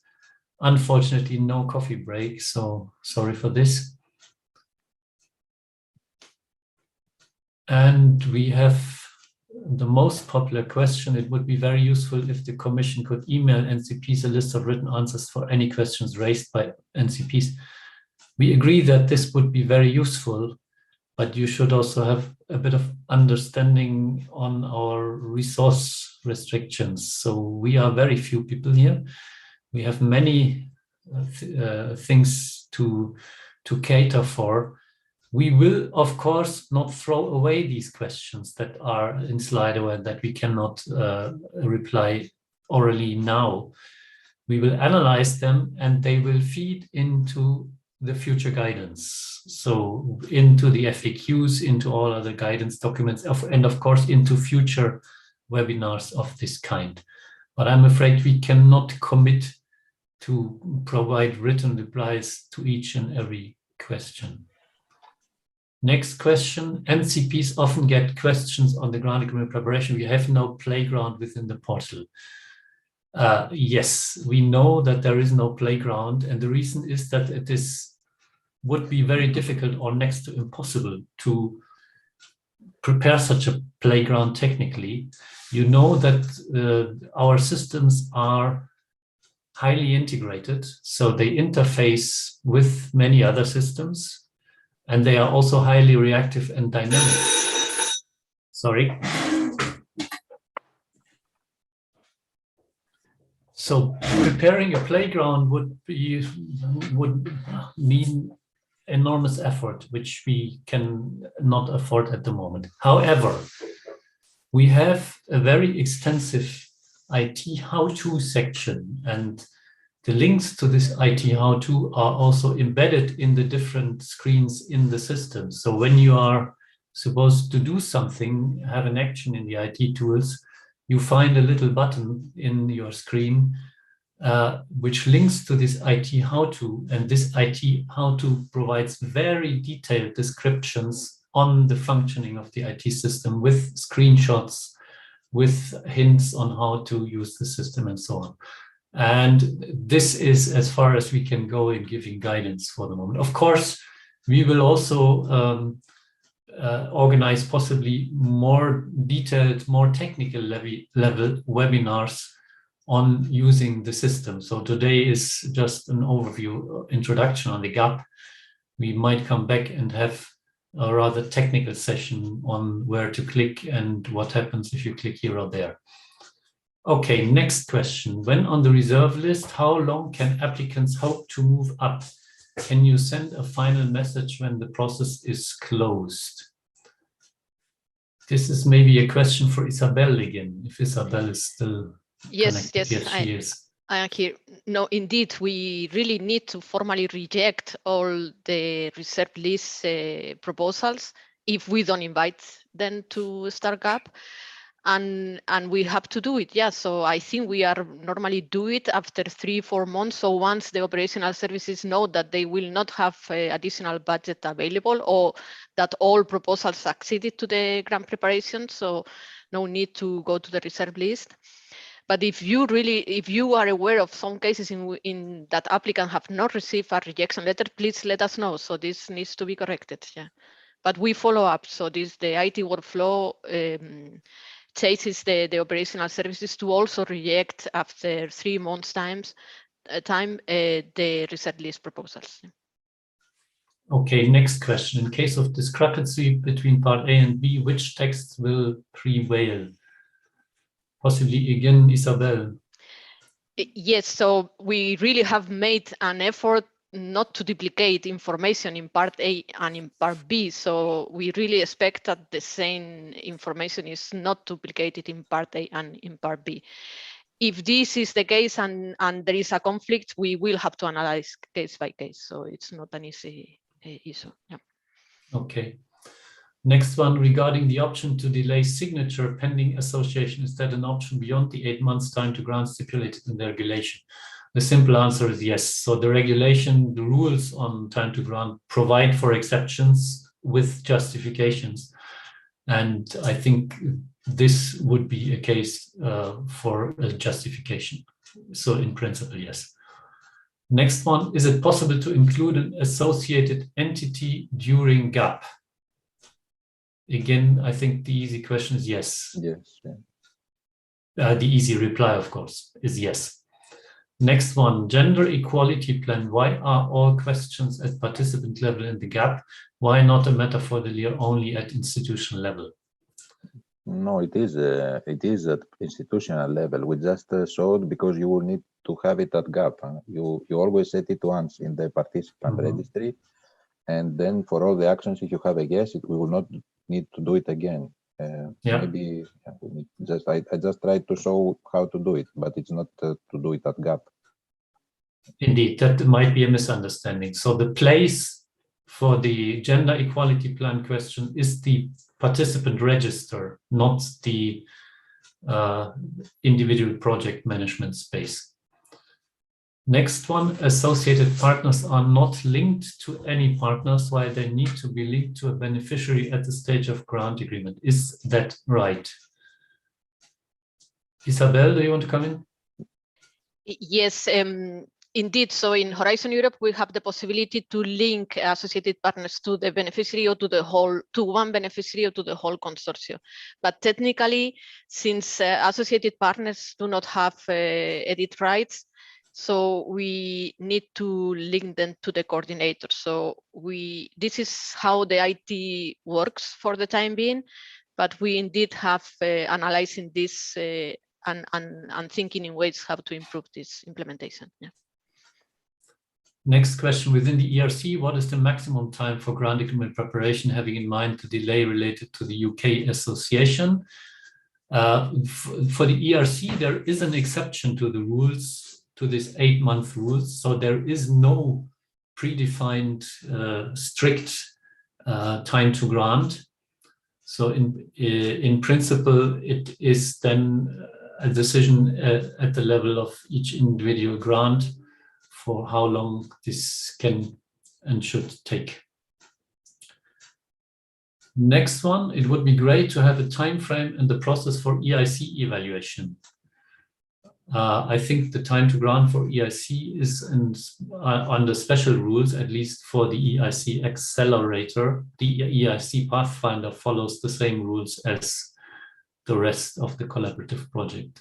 Isn't it, Isabel? Yes, it's like this, yes. Next one, how is it checked that the gender equality plan really exists? Let me reply it myself. This will be, in the first instance, trust-based. That means the leaders of these organizations reply to these questions, to the 5 sub-questions on the existence and conformity of the plan. And then there will be ex-post sampling audits. So you might be among the lucky or unlucky ones for which it will actually be checked what your gender equality plan is, how does it look like, how was it adopted, and so on. So sampling is the mode of checking here. Next one, do you need to answer yes to all of the JEP questions, even in 5 recommended areas to be covered in the registration form? Yes, because the rule is that a gender equality plan, in order to be in line with our rules, must cover these 5 areas. If it covers only 4 of the 5, it is just not an acceptable gender equality plan in our sense. And therefore, if the LEA replies only yes to 4 of the 5, the total reply will be no. Next one, affiliated partners have their own number in the proposal but do not sign the grant agreement. How do we ensure the same numbering as the beneficiaries in part A and part B? Oof. Isabel, can you reply to this one? I can try, but I really don't understand what is the issue here. We mentioned, Isabel, it is yes. I mean, they can reorder it, and it doesn't matter if they are not. But if you have it in the list of beneficiaries, you can always reorder, as we showed. Yes, so, but I think the issue here is in the part B. So I think the best practice is that they should not mention numbers in the part B. So they should always refer to the acronyms of the participants in part B. Yes, because we know that in GAP, the coordinator can reorder the participants. Yeah, so that is a recommendation, probably. Next question, I'm afraid we cannot answer it in 3 words. So my suggestion is that we prepare, maybe similar to what we did for the submission and evaluation, 1 or 2 additional slides where we list the main changes.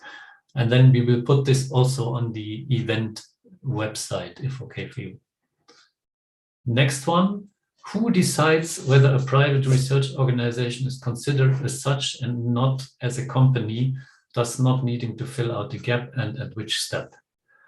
This is part actually of the legal entity validation, because the property of an entity of being non-profit, which is one of the requirements is checked on the basis of legal documents. So it's when your organization is validated and receives a validated PIC. This is the place where it happens. Okay, next point. We have heard that associated partners should add their budget in the category own contribution. Now I understood it as the AP should not add budget at all. Is this a misunderstanding?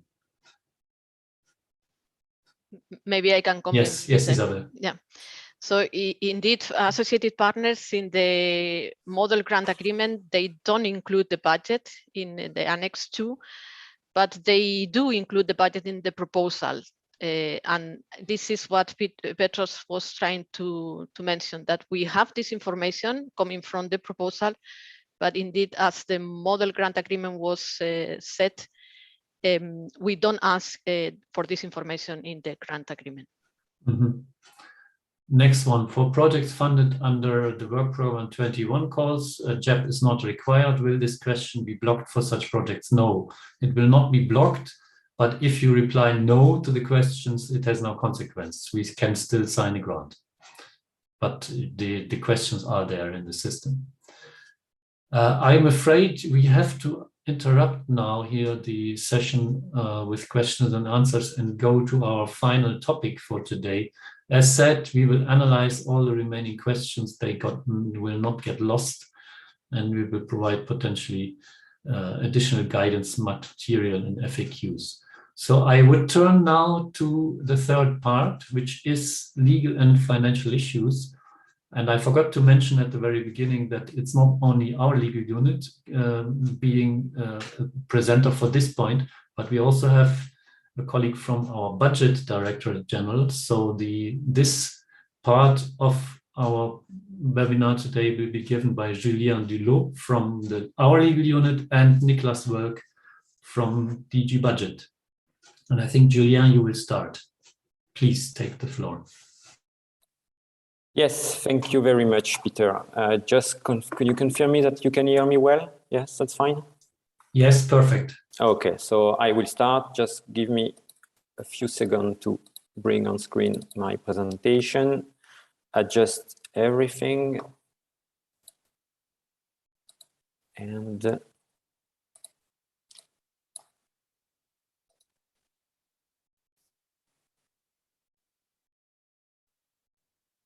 just tell me if it's fine. I think it is. Yes, so, very good. Yes, it's nice.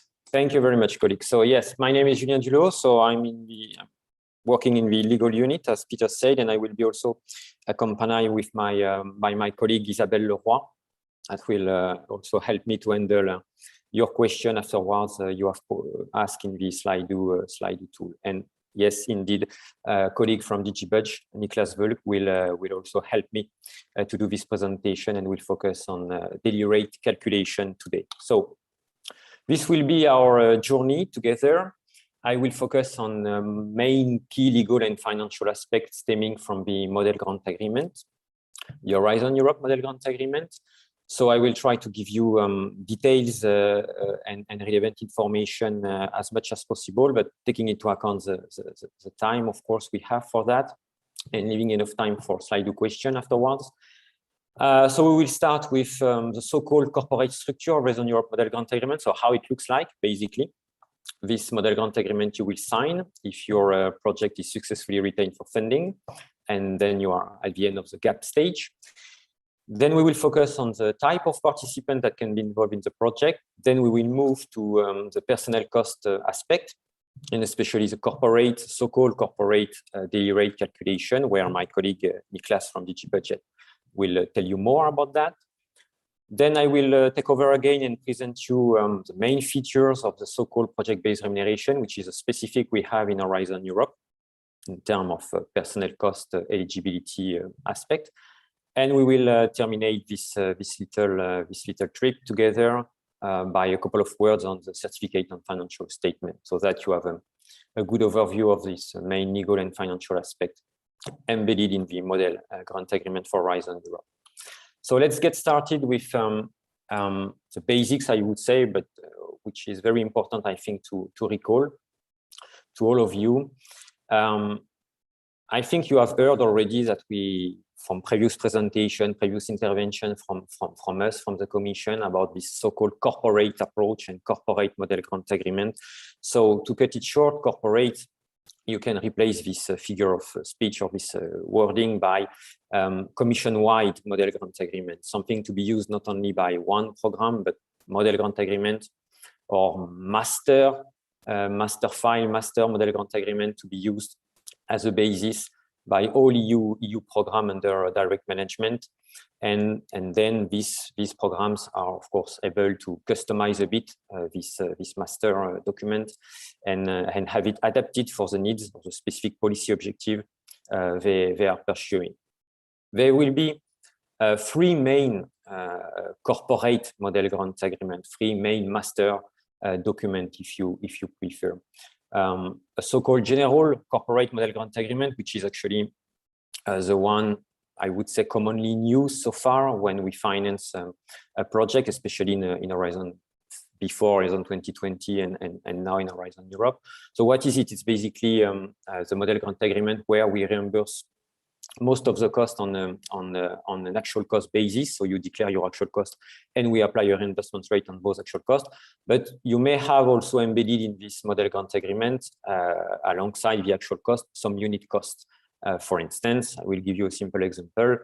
You may declare a cost of employee under actual cost, and you may have also for other employee or other categories, some people you declare via the so-called average personnel cost, which is a unit cost. And you see in the same action with this general model grant agreement, you will declare cost on an actual cost basis and on a unit cost basis. So this is why it's called a mixed budget-based mixed actual cost grant. Then we will have also, we'll rely on this corporate unit-based model grant agreement. So here, to illustrate this very quickly, it's basically the model grant agreement you will sign for Marie Sklodowska-Curie action. So fully based on unit contribution approach, living allowance, family allowance, and also new allowances introduced for Horizon Europe, like for the special needs of a researcher, for instance. So we will also rely on this corporate model grant agreement. We will have an Horizon Europe, Marie Sklodowska-Curie unit-based model grant agreement. And there will be also good use, certainly an increased use of the so-called corporate lump sum based model grant agreement. So where here it's basically the continuity, the legacy, so to say, of what has been introduced in Horizon 2020, and which was the Horizon 2020 lump sum pilot model grant agreement, where we reimburse everything. So a global lump sum amount covering the whole action, split per work package and per beneficiary. So we will also rely on that. Just to give you an overview of the common structure of the Horizon Europe model grant agreement you will sign. So this corporate structure. I know time is limited, so I will not repeat what is written on this slide, but just I think main novelties that I should stress is certainly the introduction of this so-called data sheet. You can see on the left side of your screen, where you will have a summary of the specific data information of your grant agreement. Duration, type of participant, budget aspect, reporting period, calendar, specific cost eligibility, budget cost category, activated or not in a given action. So you will have a pretty good overview of your main legal and financial aspect in the first pages of this model grant agreement. This is really, I think, a takeaway message, the main one you can keep with you from this slide. And then the structure will be, without entering into the details, somehow similar with the structure you already know for Horizon 2020. In terms of annexes, we will have also something very similar with what we had in Horizon 2020. Here, I would like just to focus on this so-called Annex 5 specific rules, where I was just mentioning this corporate commission-wide model grant agreement approach.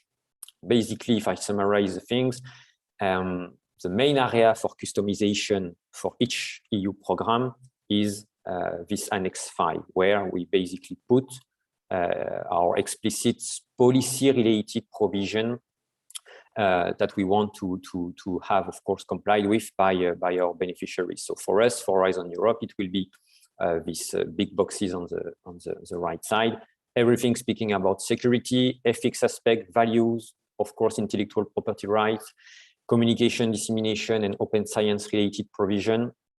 And depending on the type of the Horizon Europe action, you will have specific rules also displayed in your Annex 5. So for public procurement, so pre-commercial procurement and PPI procurement, or co-funded partnership, or if you sign an ERC action, you will see a specific text dealing with specific provision with, for instance, notion of principal investigator. The same for the EIT KIC action, the same for Marie Curie action, and the same for EIC action. So this is really, I would say, the main area and the main place for reading and having a look at this very important policy related obligation. If we continue with the structure and a little focus on the Annex 2, I will not repeat what is written, but maybe with this slide afterwards it will help you, because I know it's really small when you have a look at the model grant agreement on the participant portal, on the funding portal. No, it's very tiny, but you will see here all the different budget cost category. And of course, this budget cost category reflects the narrative part of the model grant agreement. So meaning the budget category which are listed under Article 6.2 onwards in the model grant agreement. So everything about personnel costs, about subcontracting, about this umbrella budget category purchase costs, where you have the travels and subsistence, the equipment, the other goods, works, and services, and other cost category you may also find in your model grant agreement. So it's normal that this Annex 2 fully reflect as a narrative part regarding financial cost eligibility aspect in your model grant agreement. So now I would like to give you a bit more information about the beneficiary and the participant in general, the type of participant in general involved in the action implementation. So we'll not spend too much time on this slide, but this slide is just a summary of type of participant involved in the action implementation. You have the beneficiary, of course, so meaning the legal entities that sign the model grant agreement, so either directly the coordinator, he co-signs, or via an accession form, you enter into the model grant agreement if you are a beneficiary and you are not the coordinator. And alongside to these signatory parties, you have third parties, because they are not signatory parties. So you have different type of third parties, and they are doing different things in the action implementation. And this is what we'll see together in the next slide. So the first block, if you want to summarize the thing, are the third parties carrying out work in the action. So really third parties that are doing also a part of the action task by themselves. So you have here three types of third parties doing action tasks by themselves: affiliated entities, associated partners, and subcontractors. And if we start with affiliated entities, I think now this notion you have started to get acquainted with, but to be very, very clear and short here, affiliated entities concept in Horizon Europe is exactly the same as the linked third parties concept in Horizon 2020. We have aligned the labeling, the definition within this so-called corporate context, as I was mentioning at the beginning of this presentation. So to have common wording, common labeling as much as possible, especially definition labeling stemming from the EU financial regulation. But it's exactly the same concept as the linked third party concept in Horizon 2020. So basically, for those who are already familiar, they must be identified in the grant agreement. Their task as well must be mentioned in the Annex 1, and they have also to complete their budget line in the Annex 2. This has to be also reflected there. They follow the same cost eligibility criteria than for the beneficiary, and they are de facto treated like beneficiary in the sense that they have also to prepare their own financial statement, provide their own certificate and financial statement where applicable, some contribute to the technical reporting aspect, etc., etc. But of course, from an IT perspective, technical perspective, it will be the beneficiary to whom this affiliate entity is linked that will have to push the button, so to say, in the IT system. But they are like beneficiary, but not signing the grant agreement, and they are linked to a beneficiary. But I think you know quite well this affiliate entity / link third party in Horizon 2020. Now, the associated partner concept. This is something that is certainly a bit new, at least the wording on the labeling, but it's inherited, so to say, from the international partner status, which has been introduced also in the course of the implementation of Horizon 2020. So it's a bit the legacy of this concept. It's also something that will be encountered or kind of a type of participant that can be also encountered or seen in other EU programs, because it will be a kind of corporate commission-wide labeling. And what they do, this associated partner, they perform action tasks, but they basically cannot declare cost. They can be linked to the whole consortium or to a particular beneficiary. I just understood that for technical reason, if they are linked to the consortium, they have actually to be linked to the coordinator from a technical perspective and IT perspective. But they can be linked to a particular beneficiary, and this can be reflected as such in the model grant agreement, a bit like the affiliated entity where you see the link to a given beneficiary. And the beneficiaries then must ensure that some relevant model grant agreement obligations are also passed on this beneficiary, extended to this associated partner. Can be through bilateral specific agreement or via the consortium agreement. It depends. This is really up to the consortium and to the beneficiaries to see what would be the most efficient or what kind of agreement is really better to capture this cascade of obligation to be observed and complied with by associated partner. So this is mentioned in my slide. It's all about the proper implementation, so obligation about the proper implementation of the action, notion of conflict of interest, confidentiality and security related obligation, ethics, visibility obligation, also these so-called specific rules for carrying out the action that will be further reflected in the Annex 5, actually. This Article 18 points to the Annex 5 of the model grant agreement. Things about information and things about record keeping, especially the technical implementation, because of course, associated partners are not declaring any cost. So this is what you have to keep in mind in terms of features attached to this associated partner kind of third party. Subcontracting, subcontractors. Here, it's basically continuity with Horizon 2020 in the sense that they also perform action tasks. And what you have to or what you beneficiary when you subcontract a part of your action task, what you have to ensure is when you do that, you do that in compliance with best value for money or lowest price where it is appropriate, and you avoid conflict of interest. You know that also from Horizon 2020 that subcontracting between beneficiaries is not allowed. Also, generally speaking, except where there are exception case or you have a framework agreement already in place, subcontracting to affiliates generally is not allowed either. So why is so? It's because mainly in that case, for instance, subcontracting between beneficiaries, it should be for each beneficiary to declare its own cost. And like this, we are fully respecting the sound financial management in the sense the model grant agreement will not cover any profit margin, which is not really justified because each beneficiary can really declare their actual cost, and there is no need to cover such a profit margins that may arise between in a subcontracting context. Their estimated cost and task of this subcontractor must also be identified in the budget. So to understand who does what, it's always the same concept, the same approach. If you have not mentioned this subcontractor or you have not expected to rely at the very beginning on subcontractors, you have also this continuity version 2020, a so-called simplified approval procedure. So meaning that at the reporting stage, you can explain that you have actually called on a subcontractor to perform some action task.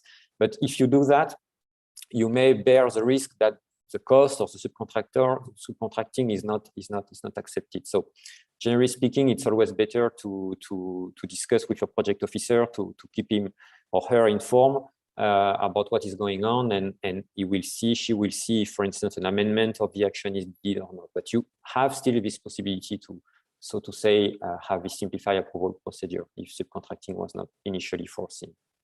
And of course, beneficiaries are responsible for the proper implementation of their third parties in general and also for their subcontractors.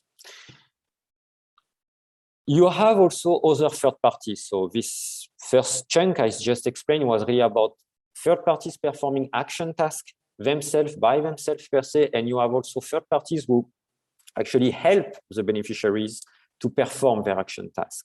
And here, the way you can regroup these third parties is as follows. You have all third parties involved, so to say, in the notion of this umbrella cost category of purchase costs. So it's everything about the travel, accommodation, and subsistence related cost, the equipment cost, or other goods, works, and services related cost.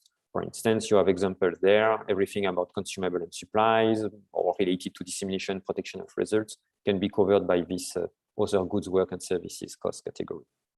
So of course, you will rely on these third parties providing you with the service or the work or the good. So this is also something pure continuity, nothing new as compared to Horizon 2020. You can also still rely, also continuity of Horizon 2020, on in-kind contributors, and meaning really here people who give you something, for instance, second someone, provide you with an equipment or access to an equipment free of charge. This is really important, and I will just spend a little bit of time on this notion of in-kind contribution. Strictly speaking, now the in-kind contribution, and this is also to be in line, fully in line with the financial regulation.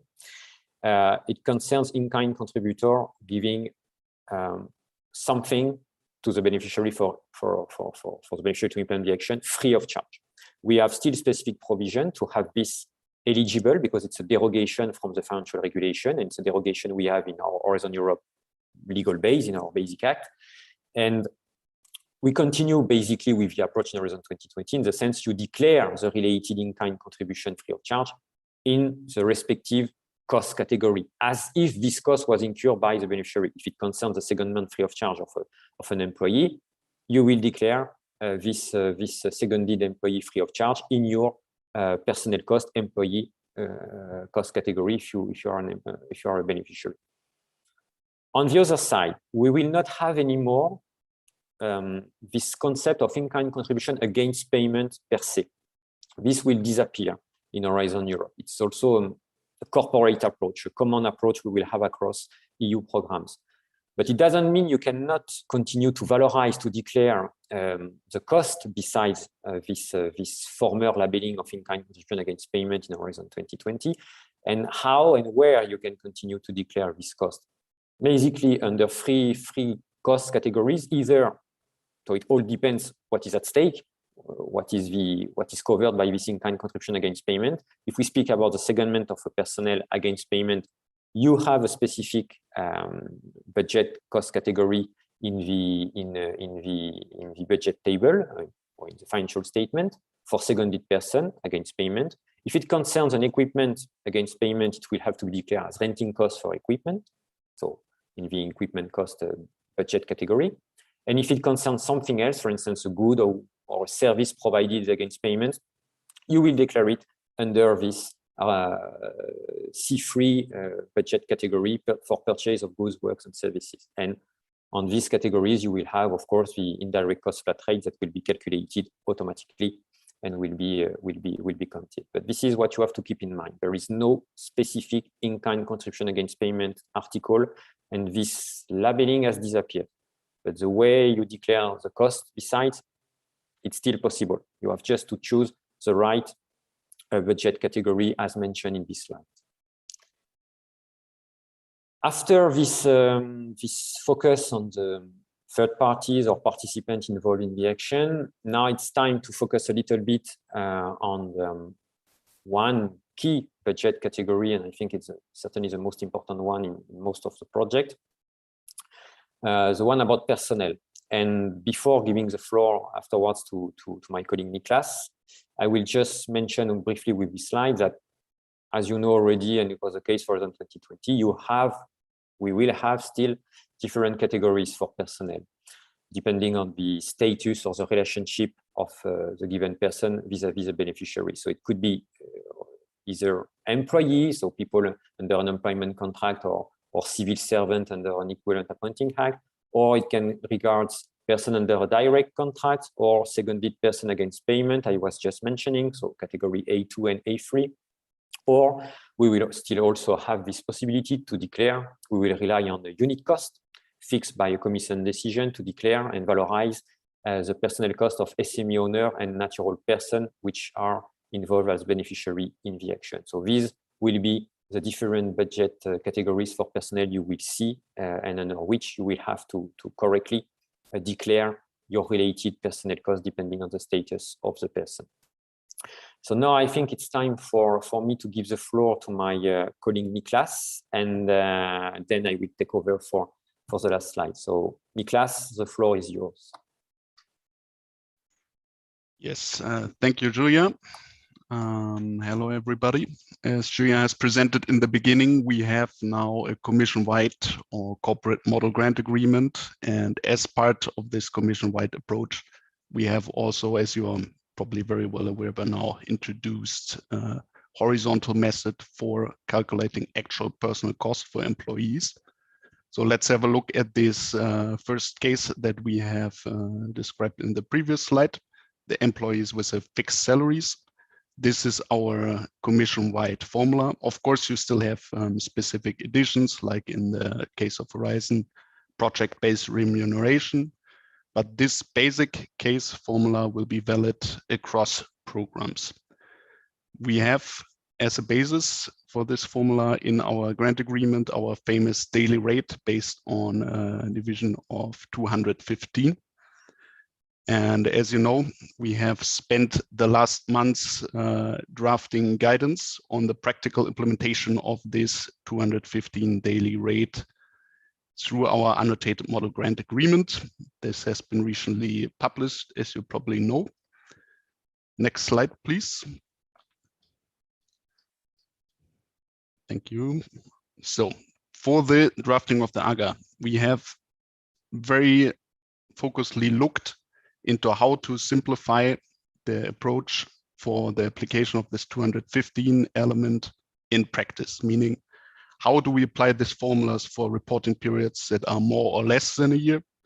How do we reduce the number of mandatory calculations? How can we reduce the number of specific calculations needed? And how do we avoid over-declaration of days, which could also be a case of prohibition of double funding if you work in multiple actions. We came up, and that you can see in our recently published new version of the draft AGA, with a single approach that works over any period of months, be it the full calendar year, be it a 3-month edition, be it the usual 18 months reporting period. In all of these cases, we will work with a consistent pro rata of the 215. We will use a single calculation for reporting period now. This is probably the most important simplification and change vis-a-vis the previous draft version. We have considered that we as granting authority actually do not need you to require to do this calculation for each calendar year within the 18 months reporting period, which can very easily be already 3 different calculations plus extra cases, changes of circumstances. So we have slashed the number of mandatory calculations considerably to usually a single calculation per reporting period.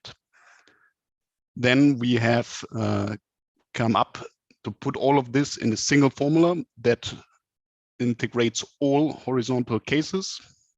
And we have limited the declarable day equivalents to, again, the pro rata of 215 that will stay always in proportion to the reporting period. So for a full year reporting period, you will have the 215. And for 18 months, you will have a pro rata of the 215. So for 18 months, we may have 222.5 declarable day equivalents. So we always stay consistently within the logic of the pro rata of 215 over any and all situations that you encounter during your action. Could we go one slide further? Yes. So the result of all of this is our single formula here that is an approach that we believe covers most of the situations encountered by beneficiaries in our actions. The personal cost will be calculated by the day equivalence times the daily rate, as is the element in our grant agreement. You can declare day equivalence up to the pro rata of 215 during your reporting period, and divide this and multiply this by the daily rate, which is again divided by the maximum declarable day equivalence. So also here we have introduced a common factor. So we always work everywhere with a pro rata of 215, which results in this maximum declarable day equivalence. One slide further, please. The calculation of the day equivalence, which is, I think, the major addition to the new AGA version, is relatively straightforward. We use our consistent pro rata of 215, which you see everywhere now. You multiply it by the number of months within the reporting period, be it 3, be it 18, be it 12. And that you multiply again with the working time factor, be it 1 for full-time or 0.5 for 50% part-time. With this single formula, you can address, as we believe, most of the situations that you would encounter quite easily, and the same number will be your basis for calculating the amount of the daily rate. Next slide, please.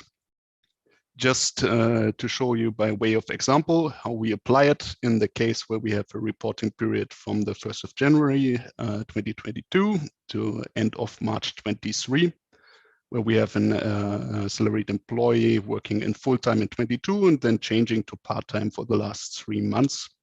You would very simply, again, calculate for the full-time work part your pro rata of 215, multiply it by the number of months, which would be 12 months in full-time, multiply it by the working time factor, which is 1 for full-time, 215. So that is our basic standard element.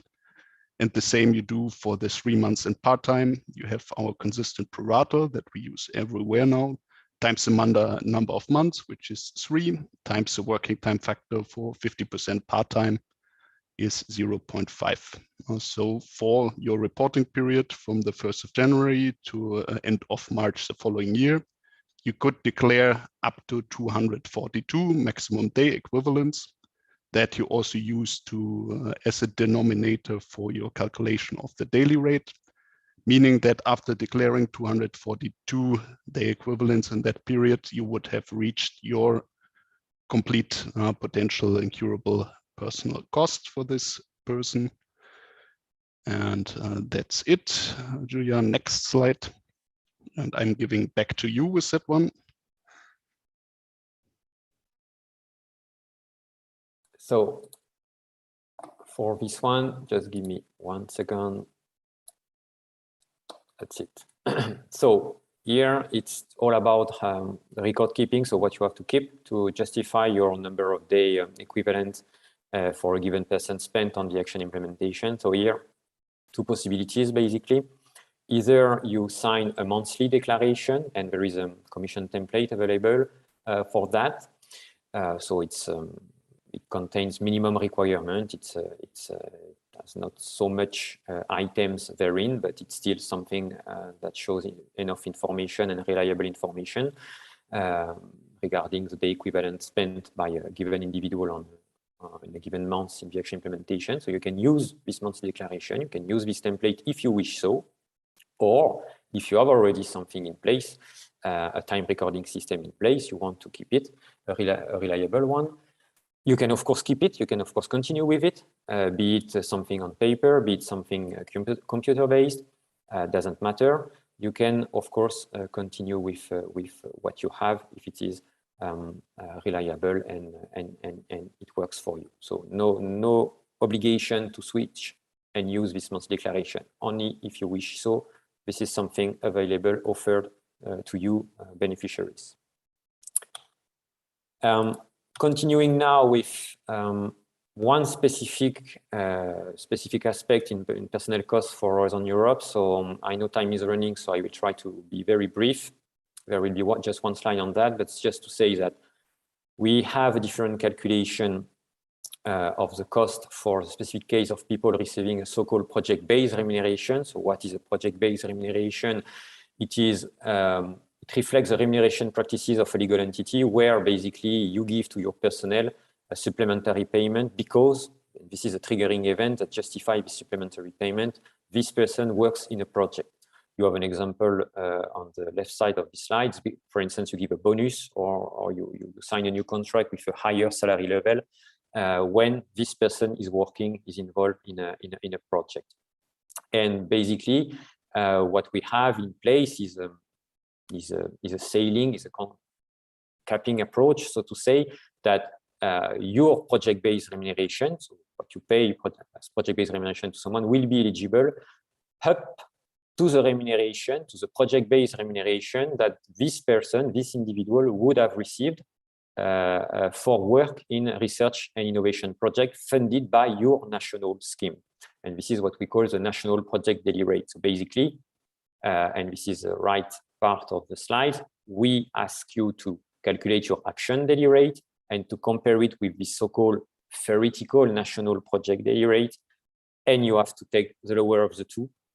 And then you declare accordingly your personnel cost for the space. I insist on that for the specific case of people receiving a project-based remuneration. So note the general case just mentioned and presented by Niklas. So this is specific steps, specific calculation you have to do, and we will of course capture here what is and reflect here what has been put in the Horizon Europe Basic Act. These specific rules, what you have in the Model Grant Agreement, is fully reflected what is in the Horizon Europe Basic Act about project-based remuneration. So just one last thing to mention, where you define in general your national project daily rate, so the amount, project-based remuneration amount you are giving to people when they work in research innovation project funded by your national schemes. It's either something mentioned in regulatory requirements, so could be the national law, could be your collective labor agreements, or maybe you have something, you have written internal remuneration rules, so endorse in your institution, and speaking about this project-based remuneration. Maybe it's not called project-based remuneration. It's not an issue if the concept and what is covered by these written internal remuneration rules is what I just explained. It's fully fine for us.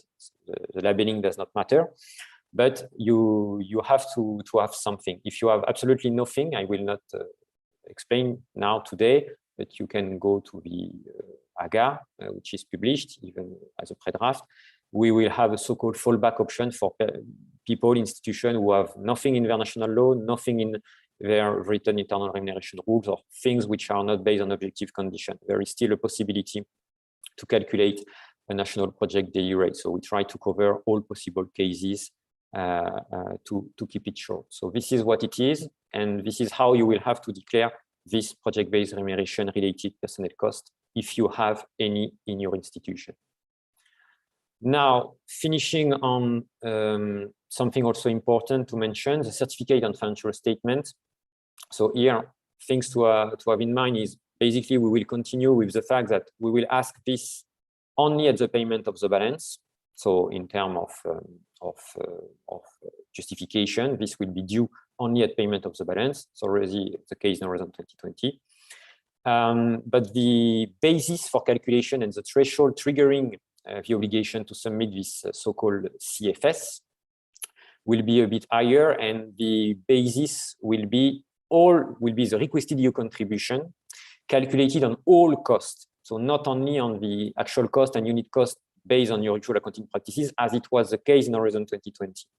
So bear this in mind, this information, so this threshold and this basis for calculation, and when you have to submit it, so at the end the action at the last reporting period. This is something mentioned, for instance, in the datasheet. When I was speaking about that at the beginning of my presentation, this is a kind of key information which is also reflected and mentioned in your first pages of your model grant agreement. One thing to have in mind, without entering into details, for beneficiaries with a so-called system and process audit, a SPA, without entering into the details, if after this thorough audit, if you prefer, to keep it short, you request for it and then the auditors grant it, if they grant it and they go on the spot, they discuss with you and then they realize this thorough system and process audit and you get a low risk classification, it will come with benefits and the benefits will be as follows. Either it will reduce, let's say, the thoroughness of any ex post audit that you may encounter, or it will increase, and it will increase in any case the threshold for submitting your CFS. So basically, you see if you increase the threshold, normally the result, the positive result, because you get this low risk classification, is for the rest of the action, or certainly a lot of the action you will continue to apply. Whereas in Europe, you will not have to submit a CFS, because by increasing this quite significantly the threshold, normally you will be exempted in a larger number of cases. So this is the positive benefit you can get, notably with this SPA and low risk classification. Just to conclude now, this is my last slide. Of course, I'm pretty sure you know this place, or the funding and tender portal, but just to tell you that everything is there, notably the so-called reference documents. So if you are looking for more information and what is exactly written in this model grant agreement or in the template for application, etc., for instance, go to this page, of course, selection the Horizon Europe program, and then click on the plus button, and you will it will expand all the available document, and then you can have a look. And I think it's really the place to go if you want to see exactly how things have been written and displayed. So this will be my last word of advice, and now it concludes this presentation, and I think it's time to go into the Slido and get some questions. So thank you very much. Thank you very much, Nicolas and Julien. Indeed, we are already a bit behind schedule, so my suggestion is that we still continue for a while and go through the questions, as long as you can bear with us, in particular the speakers. So let's immediately start. First question: when will the first complete version of the annotated model grant agreement be available? In fact, it is available since 10 days, more or less. There is a new version on the place that Julien just showed. It is still indicated as a pre-draft, but it is now a complete pre-draft, covering also the specific articles and provisions for Horizon Europe. And of course, it is, we always emphasize that this is a living document in any case. So there will be more and things will change as we see that questions come in and so forth. Julien, Nicolas, do you want to say, add anything on the further proceeding for the AGA? Nicolas, I don't know, you want to come in maybe here? Yes, just to quickly say, so as Peter said, the complete version of the AGA in the sense of a draft will be available, of course, way before we have the complete version in the sense of the final document, which will be version 1.0. So I think at the moment we have now said we are at 0.2, and we're planning to have the real complete final version sometimes towards mid next year. But of course, we are now going batch by batch, we say, starting from the first articles down to the documents. And of course, we are now done with the first part, as you have seen, our update of articles 1 to 6, and this will remain more or less stable for the rest of the period. So we are just adding for all programs guidance now step by step. Okay, the next question is a person month equal to 215 by 12, meaning 17.9 days? That's for Nicolas. Yes, so partially for Julien, because person months is of course something that you use more in Horizon. We wouldn't say though 17.9 days, because as we say in the grant and also in the guidance, we are rounding up or down to the next half day equivalent. Thanks. Next, will the lead? Sorry. What I can add is, in any case, the way you calculate person months, because person months is really something for, let's say, at reporting stage, but much more on the, of course, it's linked to financial, but to the technical aspect and the workforce you have put in the actual implementation. And here, it has not to be, let's say, confused, or it has to be distinguished, if you prefer, with the personnel cost calculation per se. So everything that Niklas shows you. And then the way you calculate person months, or what is a person month for you, it really depends also on your practices, the way you do it in your institution.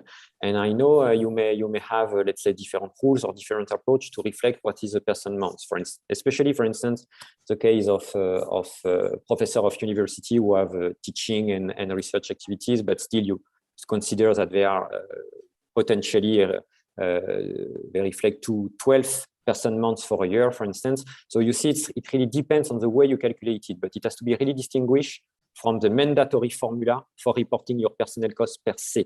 Then I know we ask you this information, so number of person months per work package spent, but it's much more on the workforce aspect, what you have put in your action implementation in terms of staff effort. Then it has to be really distinguished with the mandatory formula.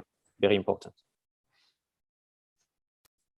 Okay, next question. Will the legal and financial NCPs be able to comment on the draft annotated grant agreement? I can not give a definite answer here, because this is the chair of this group is my colleague Reinhard Schulte. But Julien, is there anything you could indicate at least? Or I may indicate. Or Isabel, yes. Yes. Good morning, everyone. Hello. Yes, that we will have this continuous dialogue with the legal and financial NCPs in the next meetings, and we welcome their input on any feedback that they receive, maybe on the lack of clarity in the AGA. However, we have to keep into consideration that the legal and financial NCPs that we're talking about here are the Horizon Europe NCPs, and that we are now in the framework of the corporate AGA, and so that gives more limit to what we can say, there may be seen behind comments on the draft AGA. So we welcome all input, but in the limit of what we can do for the Horizon Europe aspects. Okay, thank you. Next question. In-kind contributions against payment no longer called this way. Do we have to keep proofs of best value for money, Julien?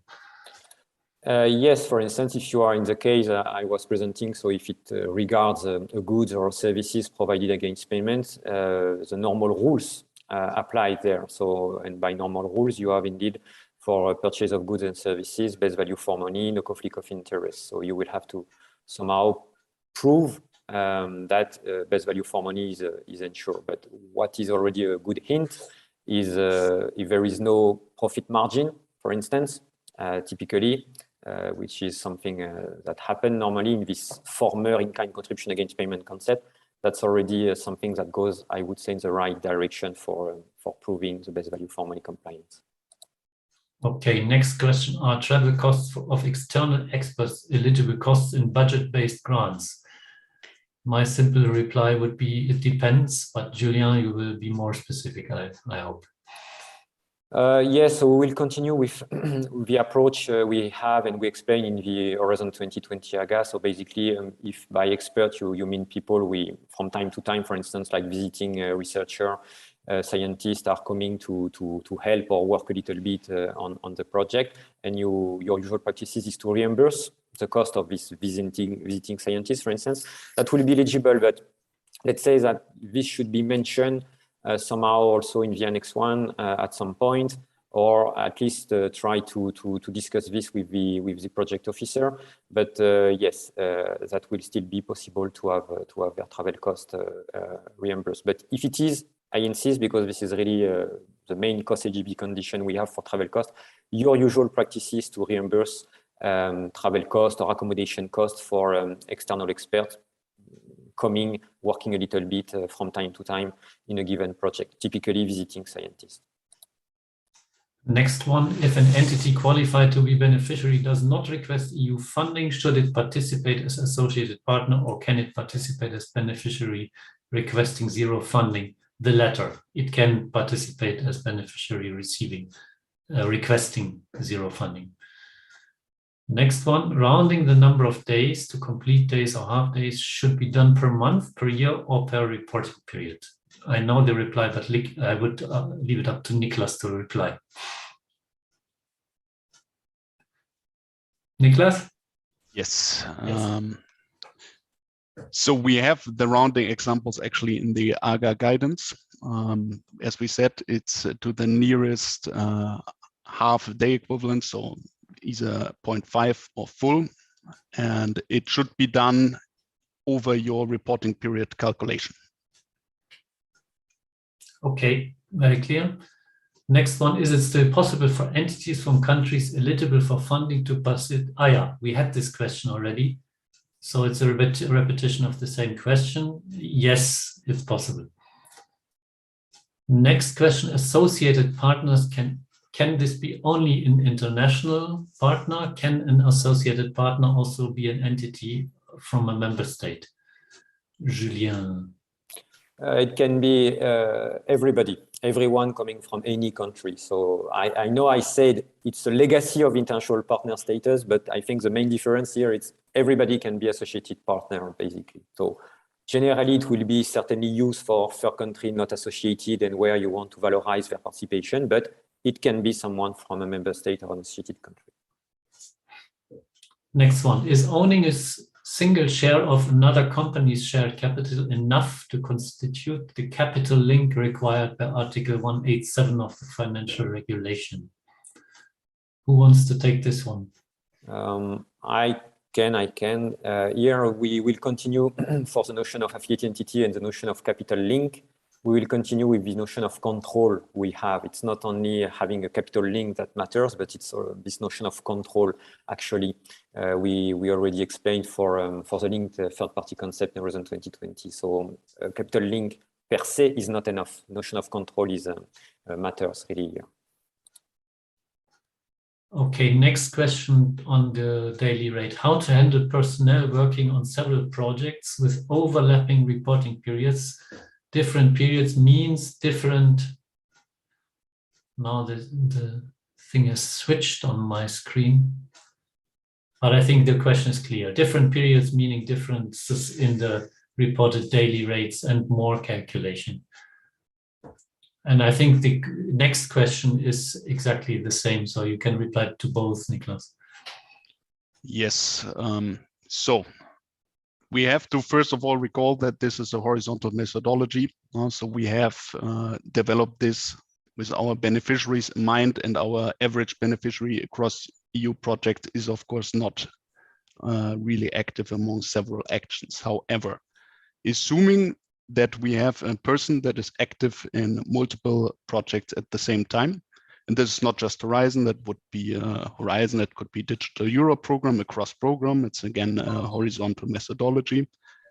If the working conditions don't change, if you have the same salary, then of course, normally it should also come to the same amount of the daily rate, because we are just applying a pro rata, so in proportion. For 215 days for full year, you have the full salary. For a half year, you have half the salary as a basis for calculation.